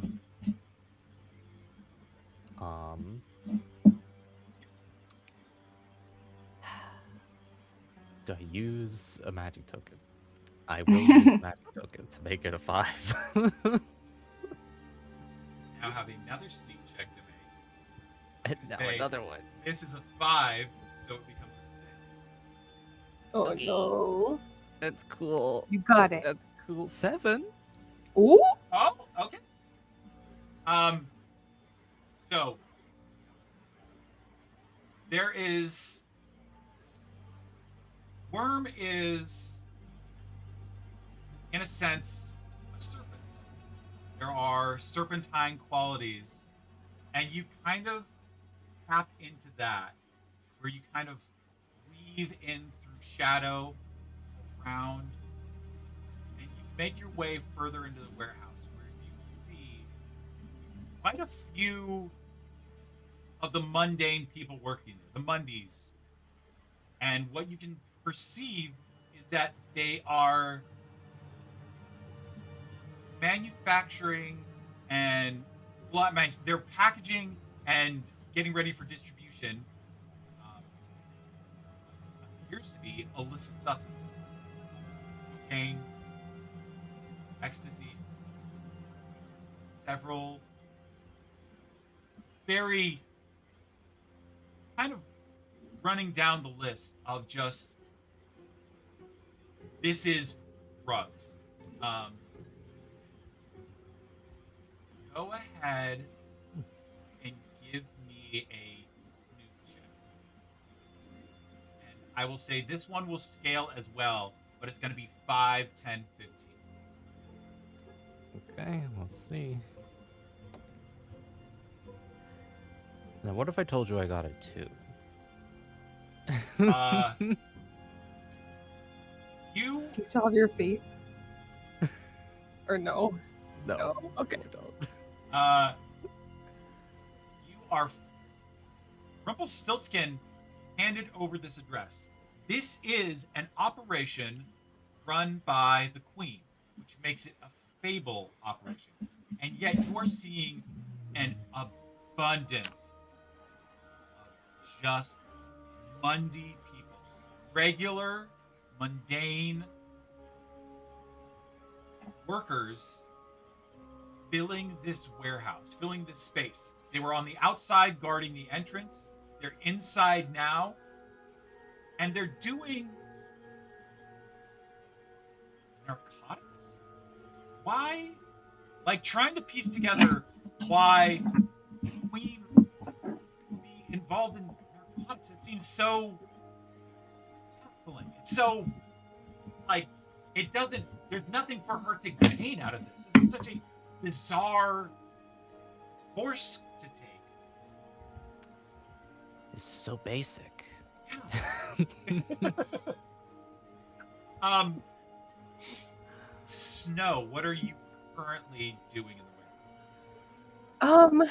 Honestly, I think she would have looked towards the door, but then kind of crept up a little bit behind Lynn, like not directly, but just like closer. I don't know if there's a place she could hide and just kind of like watch Lynn's back. Yeah, I'll say give me a sneak check 5, which becomes a 6. Oh, D6. We've got this. We've got this. Super easy. 1. Oh my Okay. god. Let's do Um, it. It's going to trip over boxes. Just You do trip over. You knock over a crate and it spills the contents all over. Like, you just see them slide across the floor in like a fanned out pattern of bags of narcotics. They're all stamped with a crown on them. And you just, like, you don't think, because of the operation going on around you, you don't think anyone overtly heard, but you did make, like, a small commotion. So it might be something that garners some attention, so you probably shouldn't linger. Len, you hear the cacophony behind you as after you made all of the effort to make your way inside, and Snow knocked over a crate. yeah. Fucking, this is not the time for a party foul. We gotta move. Let's gonna just double back. Scoop up one of these bags on the Mhm. way over, and is just going to try to find another place in the warehouse wherever this noise wasn't. Yeah. Yeah. You dip into like a small corridor that seems to be just kind of office space. Snow, give me a snoop check. DC. Oh no. Yeah. The, Lynn has decided that she can't leave you alone, so she's just like grabbing onto your arm. Yep. Yep. Mhm. Pulling We'll you say along. DC 100%. 5, 10, 15. Each one will get you better. It was Snoop. Yes. 6. Mm-hmm. Um, Okay. We got one of We them. take those. Yeah. You aren't magically inclined. You don't have like a wand. You don't have some curse that is lingering over you that perpetuates some field of anything. And yet, you've worked enough within and around Fables that you can recognize when something is permeated with magical energy. This building, this innocuous building that has just apparently run-of-the-mill rugs, is glamour. A thing that is very expensive to get and costly to maintain.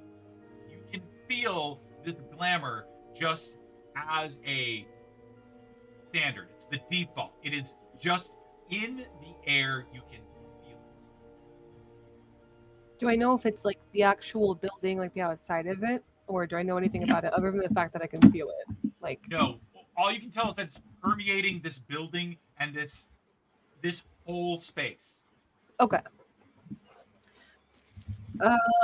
Also, can I ask about the band that I have, the bracelet that we talked about, the one that's Did you want supposed to use warn it? of- Can I use it once, or does it happen? You can use it as many times as you'd like. Okay. Yeah, so it warns of danger or evidence? Let's do that. Let's use it. All right. This is going to be a sneak check of a 9. Just explode. We really did not split these parties up properly. My sneak is No. insane. I was about to say, like, this is not ours. Went to the wrong I was place. gonna volunteer to go to the warehouse, but then y'all decided to go, and I was like, "Well, I guess." No, I was gonna volunteer to go there too, Yeah. but it's fine.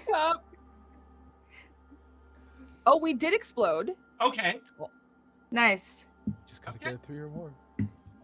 Oh, and we got a 5. Okay.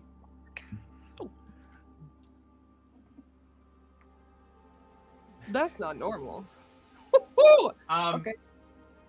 You lift your hand with like an innocuous looking bracelet. The metal is like just simple iron. There seems to be some runes marked upon it. A few precious stones.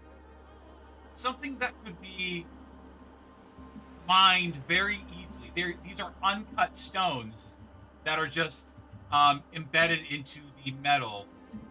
Come from perhaps some dwarfs that spent their time in mines gathering resources, and a gift before you left on less than amiable terms was this bracelet that has, well, let's just say after you were poisoned by a witch that gave you the most suspicious apple in the world, the dwarves wanted to impart something for you that would prevent you from perhaps plundering into an accident yet again.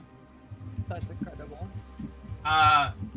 And you are aware that they were not careful in their incantation of this. So a roguish voice erupts from the bracelet. "Ah, you bunny lass! What are you doing in this?" And you have to like clamp down on it as it's just shouting at you and you you hold it close, and it's like, oh no, yeah, you're in a place that is not for you, and you've got to find what the magic is that's hiding this place. It's hiding it in plain sight, so that the the the, the people that would most want to find it, and you can't do nothing about it, as it's full of those who would wish to find you more than anything. And like, what it's imparting is that this glamour is specifically set up to hide a narcotics warehouse from Mundy authorities. Like, the police and the FBI are not going to accidentally blunder into this warehouse. They can't even perceive it as a thing. However, you can't do anything about it because it's full of mundane people. So, it is blocked from one side from this magical protection, and it's blocked from your side by the people that are working it. So essentially, there is no way to easily take down this warehouse. You could, storm it with all of your most powerful fables and easily knock it out. That would get a lot of attention very quickly. And you know that with the FBI never able to actually perceive this place as a location, they're never going to take it down either. So it is essentially just completely shielded. It's a sanctuary, unable to be taken down from anything. A citadel against any kind of authoritative retribution.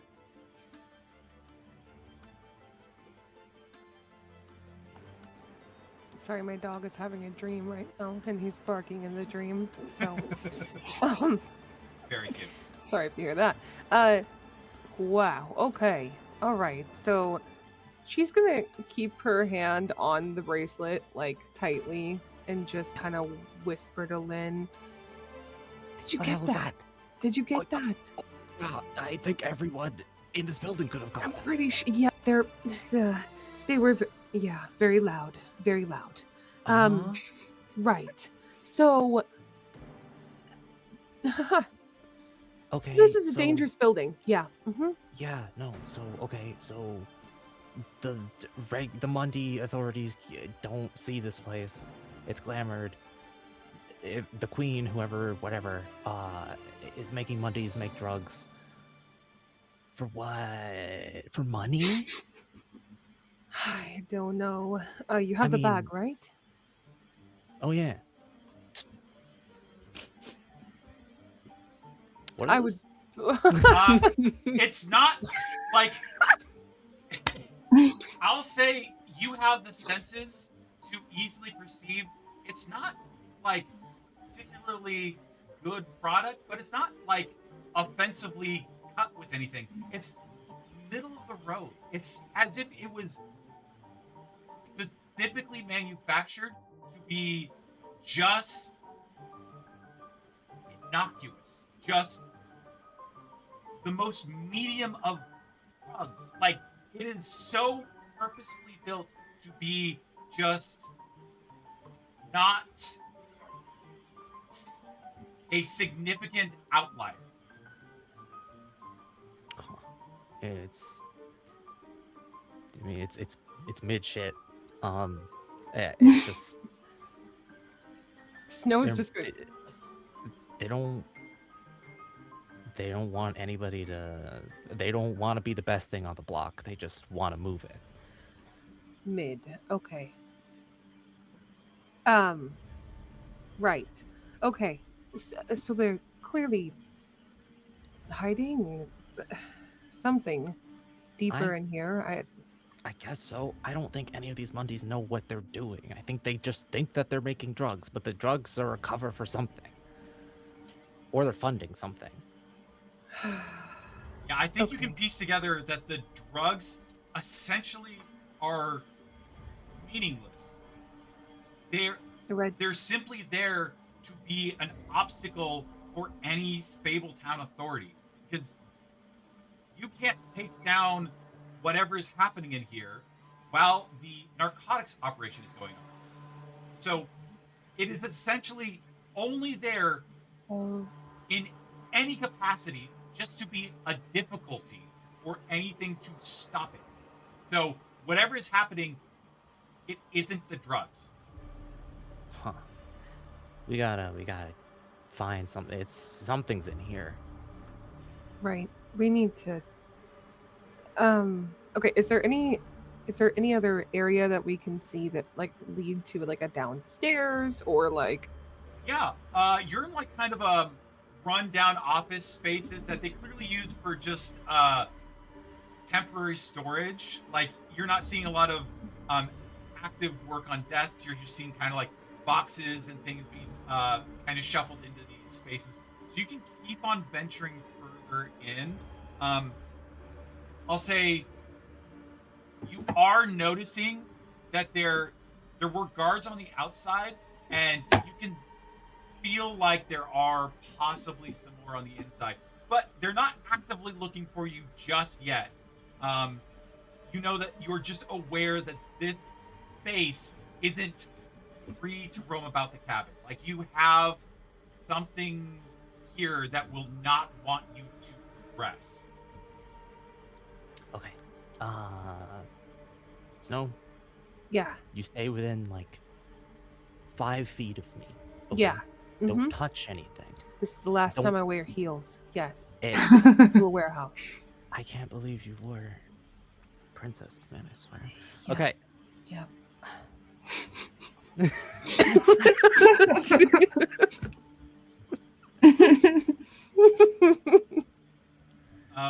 Um, yeah. So you guys are able to, you two are able to leave this space and kind of venture forth.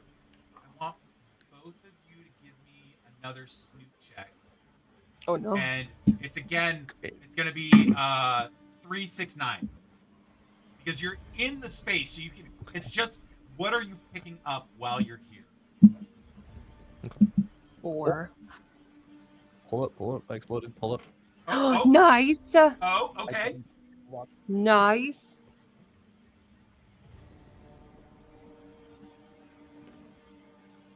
Okay. 14. Ooh. Lynn, I think you have a much better sensory perception, and the air is thick with that chemically smell, and you're mostly smelling just mundane people all around you. Then something cuts through that. Just a whiff of a fable. And you can follow that as it leads you up into deeper into the warehouse. Up to on the like third floor of this warehouse, there's kind of you cross some gantry and you come to kind of an overseer spot. You get a much heartier smell. You see a woman working in there. She's working on something. You see kind of markings painted across the office. There is something burning in a pestle. And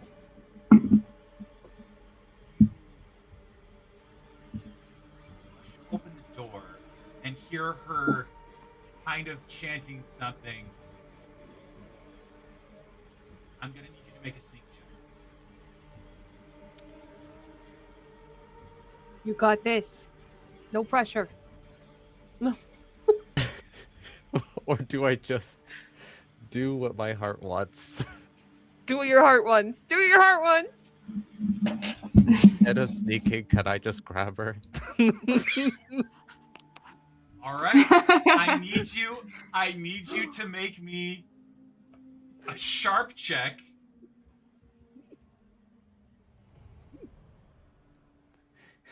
We're in danger. I know I lobbied for this, but like I'm sorry, it would be her impulse. it's very true.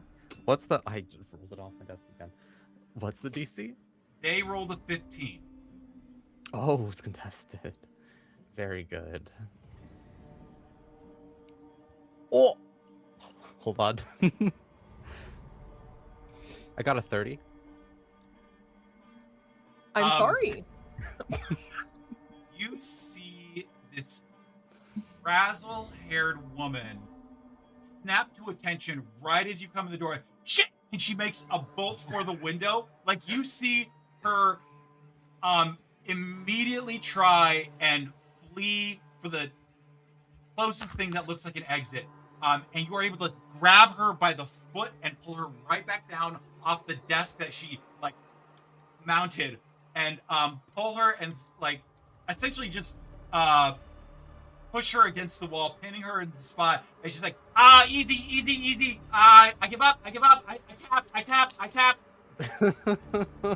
Oh, that's not how this works. And Lynn is just getting closer and wrapping her arms around this person and is just squeezing, constricting. Whoa. Hey, what do you need? What do you need? I got, whatever you could want, I can get. Do you want a Toshiba? I got a nice Toshiba I can get for you. I got apartments that are like really, they're a little rundown right now, but I can sell you an apartment that is just top of the line, and you got. Oh yeah. Or be quiet. All right, Snow, you're better at talking than me, but I'm gonna keep her right here.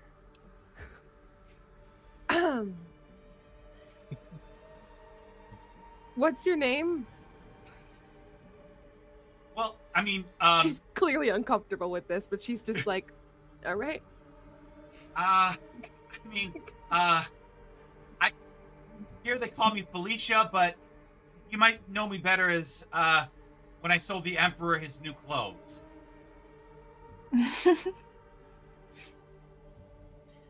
All right, nice to meet you. Right, I'm Snow. This is... All right, yeah, we'll just skip past those. Okay, what are you doing here? Do you know what's going on here? Do you know what's going on here?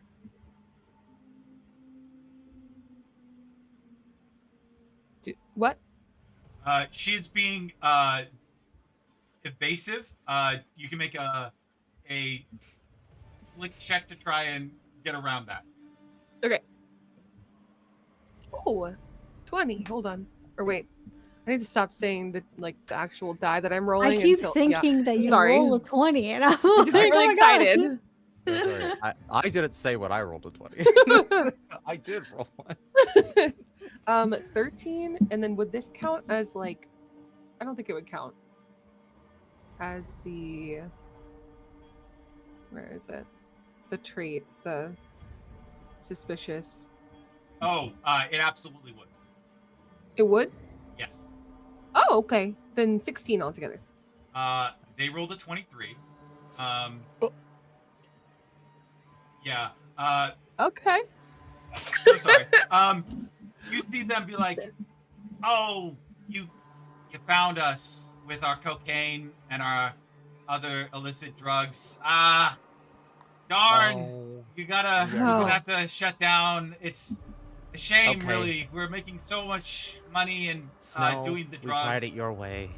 We tried it your way. What? And I commend you for that. I really, really do. I don't want to have to be like this, but and Lynn is just gonna go in and she's gonna open her mouth and fangs extend out of her mouth, and she's gonna go for this person's neck. And she's gonna hold it right there. Give Okay, me, wait. Give me a sharp check. I'm still gonna. There's still gonna be at a 23, but you could get there.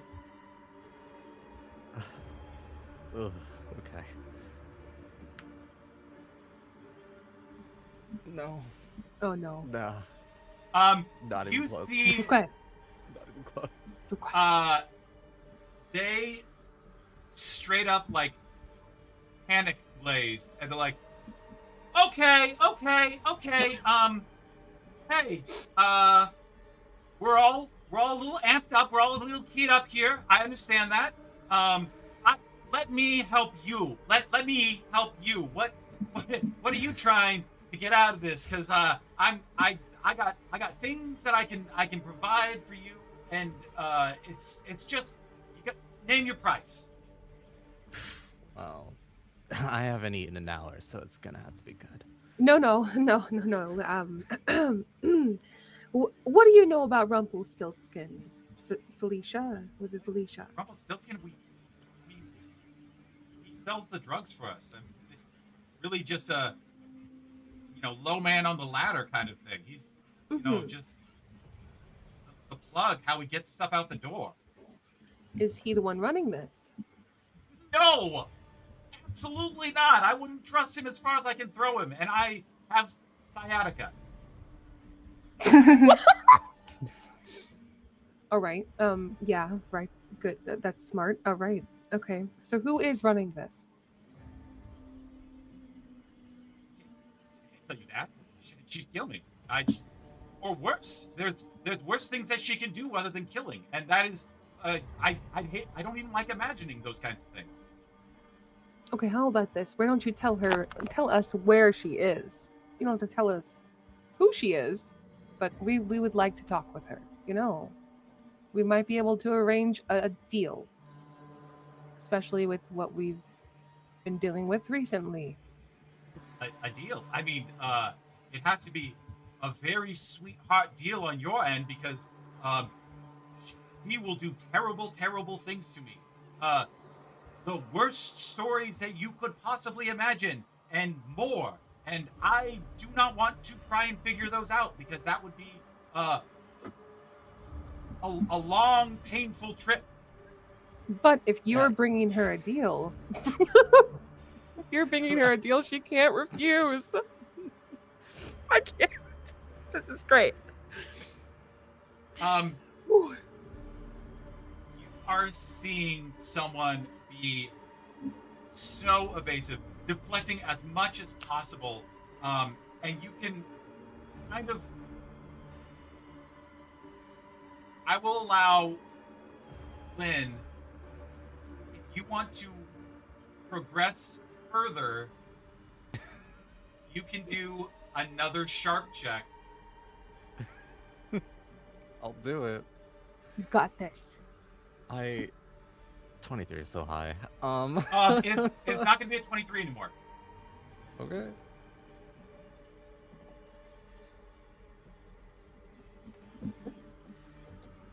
Okay. I believe. There's a 12 on the die. What did I need to be? A 3. So you tell me what you did to Felicia in order to make them more pliable. Oh, that's easy. Lynn's venomous. She's gonna bite her. Just gonna chomp into her neck and then go, you're gonna start to feel a little woozy. And I think if you want... Lynn, we really shouldn't. We tried your way. She's like, I guess I'm in the market for a cure. Can you give me a cure to what you just... in my neck? Yeah. Oh. Yeah, sweetheart, that's me. So you're gonna give us the information we want. Give you that. How's that for a deal? Okay. I don't want to die right here, right now. I still kind of don't want to die in the future. And the problem is that the woman who is threatening me is very powerful, and I need you to understand that I'm scared of you right now, but you need to be scared of her. I need to impress upon you. You need to be scared of her. Okay. Okay. You know, Alice tumbling through into worlds unknown? Sweet kid. Yeah, well, she came up against this woman called the Queen of Hearts. And she was off her rocker. She was 100% a bozo. So that was fine. But then she met the Red Queen. And the Red Queen is serious. She is. I need you to understand this. She can do things to me that will give me an infinite amount of time to feel how painful betraying her is. She has so much power, and you don't even get what's going on here. You don't even understand what this whole thing is. That's what we're trying to figure out. I can't be scared of a boogeyman who I don't know anything about.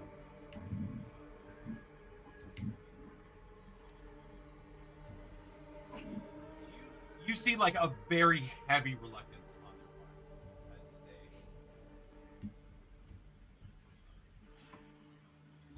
as there's some fables that are going missing.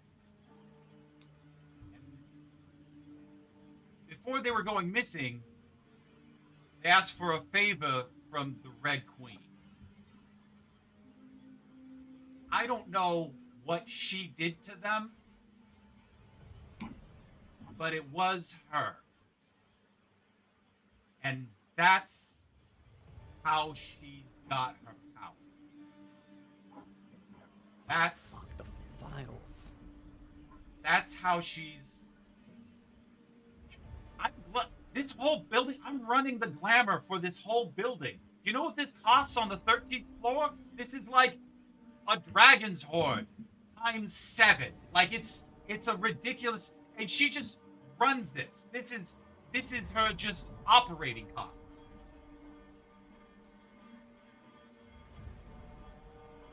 Right. Yeah, we can imagine. Now, what is the glamour hiding? Just it's hiding it from. What exactly is it trying to hide? I don't know. She's very. It's hard to get into her mind. She's very astute. She keeps everything compartmentalized. I know that we get some of these fables that want a sweet deal, and we pick them out, and I bring them to the Red Queen, and then they're not around anymore. And I don't know what the middle step is between me bringing it to them and them not being around. Okay. But we do know where to find who's gone missing. I know where the Red Queen lives. Oh, there it is. TikTok. If you go there, you don't know me. Who are you? Love to hear it. She motions to her jacket that she's going to reach inside and pull something from it. Just so that you don't bite her again. And reaches inside, pulls out just a napkin, and just scrawls a address on it and puts it in your hand. It's like, all right, now, kindly and with utmost respect, fuck off, please, forever. All right. We're gonna fuck off, please, forever, as long as you don't send your Mundy goons after us. You've never met us. Hey, as long as my name is not on your lips, that's fine. I genuinely, actually, factually cannot remember your name. But you will die in a few minutes if I don't do this. And she's gonna tap the red rosebud on her neck. And the tattoo is going to bloom. And there is no longer going to be venom in this woman's body. Okay, you are kind of secluded, but it's still magic, so I'm gonna need you to roll a sneak check. That's fair. It would be a 3, so I'm bumping up to a 4. Okay. That's a 5. Okay.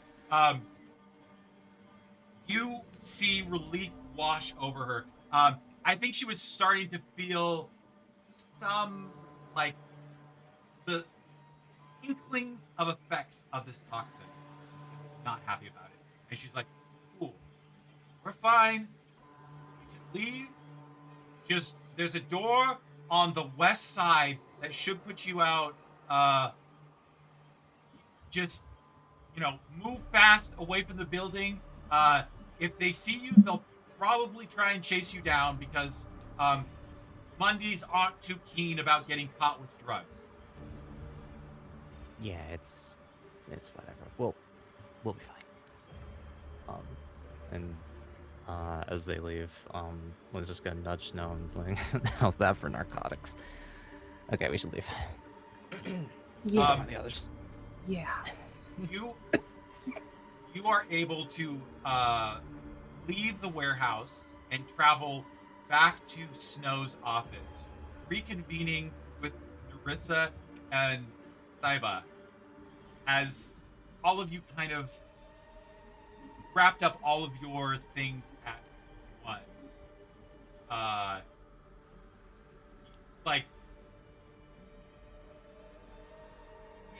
Everything, I think it's towards the end of the day. Like, you've had probably 4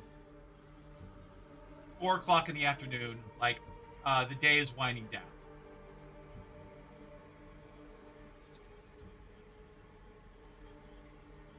Yeah, I mean, we share information, yada, yada, yada, as you know. Yeah. The pictures that I took from Folio are just, like, on the desk, kind of sprawled out so everybody can see them. Oh, shit. How'd you get all this? Believe it or not, it actually wasn't that hard. He's a fool. She's being modest. You did a great job. Thanks, Narissa. I hope it wasn't too difficult with him yapping in your ear for so long. I am just glad that Lynn, you weren't there, because if you were, I don't think we will have. Well, maybe it wouldn't be the worst thing in the world if we no longer have a paper tomorrow. Yeah, I mean, I might not have spared him like I spared I was right. Felicia. I mean, Oh, sure. okay. Yep. Honestly, I was really glad to have Lynn there, so I think we picked the right teams. It's good to see that none of us got hurt. So, what did Physically. you find? Produce. Hands over a napkin. You see an address that is very much like it's pretty well off neighborhood. It's outside of Fable jurisdiction, kind of, and it's rather an auspicious address that you would easily travel there tonight or tomorrow. Say, Saiba, as you've laid out all the photos in front of everyone, before we were just rifling through them, seeing the photos, you start piecing together little bits and pieces of things. And you recall when you initially looked in the mirror, the magic mirror, on Rumpelstiltskin. He was talking to someone. He said, the body should be there. You should be able to dip in and take a look at it. That person seems... I mean, sure, Rumpelstiltskin works in a career of ill repute, but it's too coincidental for him to be talking about a body and it to not be the boy who cried wolf. And you're piecing these things together. This person, whoever it is, had to have the inside track on Fabletown comings and goings in a way that would implicate Bigby Wolf, Snow White, King Cole, Flycatcher, kind of. But the one who's delivering message, who's running play like between offices, who has kind of a de facto clearance amongst everyone, that might be Boy Blue. He's the one who's bringing the body to Swineheart for an autopsy. He's the one who secured the crime scene. He's the one would be passing information between Bigby's office and Snow's office. A lot of this information would have passed into Boy Blue's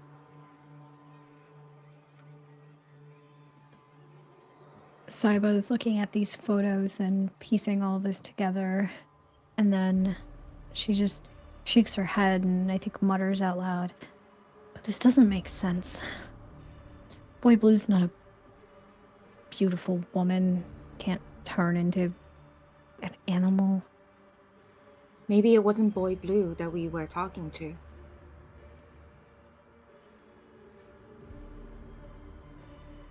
Maybe. I But- would like everyone to make a sneak check. DC 14. Oh, why do I even try? Oh. Snoop, you say? 7. I got a 4. 1. We're doing great. I guess question. I have an ability, Lucky, that lets me spend a magic token to re-roll, but I understand that I'm under the everything costs twice as much, so do I have to spend 2 magic tokens to re-roll? Okay, I'm gonna spend my 2 and I will re-roll this. And I rolled a 2 again, so never mind. Rough. I will allow 3 of you to pool your new Snoop together in order to like try and meet 14.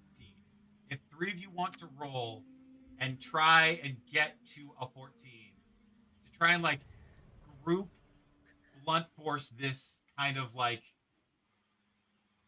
what's happening. Okay, I think I'll the roll. 3 of you should roll. Okay. I'll roll 1. Oh, 10. Okay. Oh, and I Oh. Oh, exploded. Oh. okay. Oh, Oh. I exploded too. Hold on. Ha Oh, ha! shit. I I got think 6. that's a success then. That's a 9 for me. 14. So cumulatively, you far exceed it. And I think something occurs to you. Yeah, Boy Blue doesn't match the profile of a woman who can turn into a beast. mention a girlfriend though. Hmm. Oh. Anyway, you are in the office. You have a lot of kind of things kind of in motion. Is there one thing that you want to kind of look into specifically that you're here at the office? Who the hell is Boy Blue's girlfriend? Can we use the mirror to find out? That might actually take a check because the mirror, you say a name and it presents it to you. Not having the name might make things a tad tricky. Would Snow know because she's so close to Boy Blue, or not close, but at least he's the assistant? I need you to give me a savvy check. Oh, so we have a reroll on the field, and I didn't see it until now, but anyone who wants to use it next will be able to use that. Savvy check of, I would say you're fairly close with Boy Blue, but it's kind of, it's whether or not he felt comfortable with you as his boss talking about his personal life. So Yeah. this is DC 11 savvy check. I got a 7. You can get a reroll. I have a Do you have magic tokens? 12. I do have 2 magic tokens. No. Or no, actually. Are we 3. allowed to gift magic tokens? You are. You are allowed to gift magic tokens. Oh, Okay, hold on. So You you have to- rolled a 7 and you need to meet an 11, so you need 11, I 4. think. You have 2, so you actually need 2. So I will give you. Okay, does my half count also count when I gift? Yes, it does. Okay, I then I'll give actually you do have 4 magic. 3. So. Oh, okay. And I'll give you 2 magic tokens, Okay. which count as 1. And you can meet that 11. Thank you. You remember Boy Blue kept on referring, he kept on saying darling, darling, darling, darling. Like it seemed like a pet name at the time. Darling. Then you think about it, and I think you get the impulse and immediately shout to Buffkin, just you shout out the name darling as like sudden brainwave hits you. Buffkin, right away, man, and he's going to like fly off into the stacks, and it takes a few moments, and he comes back with a volume and he slams it down. Yes, Princess Darling. She was cursed to be an animal for her misdeeds. She transformed into some kind of beast and only be freed once she did good. Well, she seemed fully human when Boy Blue was with her.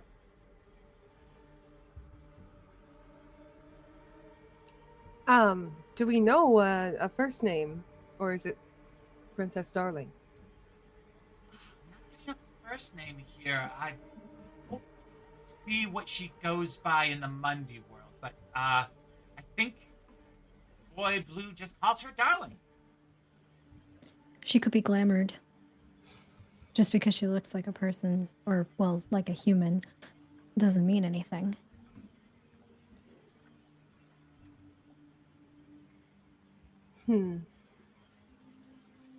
I think there's your mole, Snow. Let's Let's go to the mirror. You see the Oh spinning no. smoke materialize the face. It seems you need my services again, Snow. Could it possibly be you wish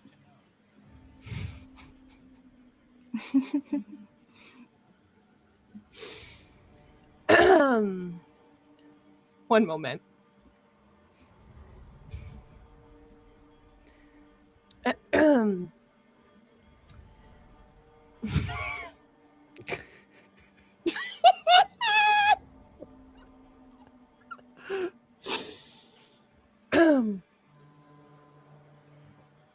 This is terrible. Okay. All right. Okay.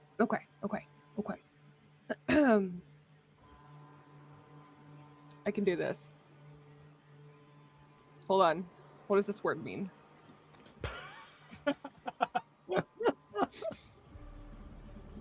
Oh. Okay, this is perfect. Okay. All right. This mystery has indeed become ensnarling. Please show us, darling. This mirror is going to fire Snow. This mirror is going to find a way to fire her. You see the face disappear, and in its place, a darkened room. A woman clad in darker clothes and tones stands at the end, says, I don't think we can keep up with this cruise much longer. And then a very authoritative, very stern presence at the other end. It wasn't necessary. We need the public to be indiscreet. The rest of it is not our concern.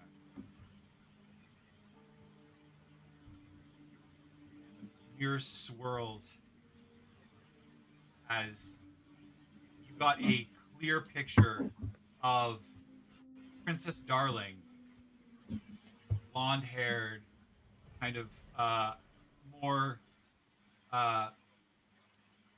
mouseish features on her face. Though,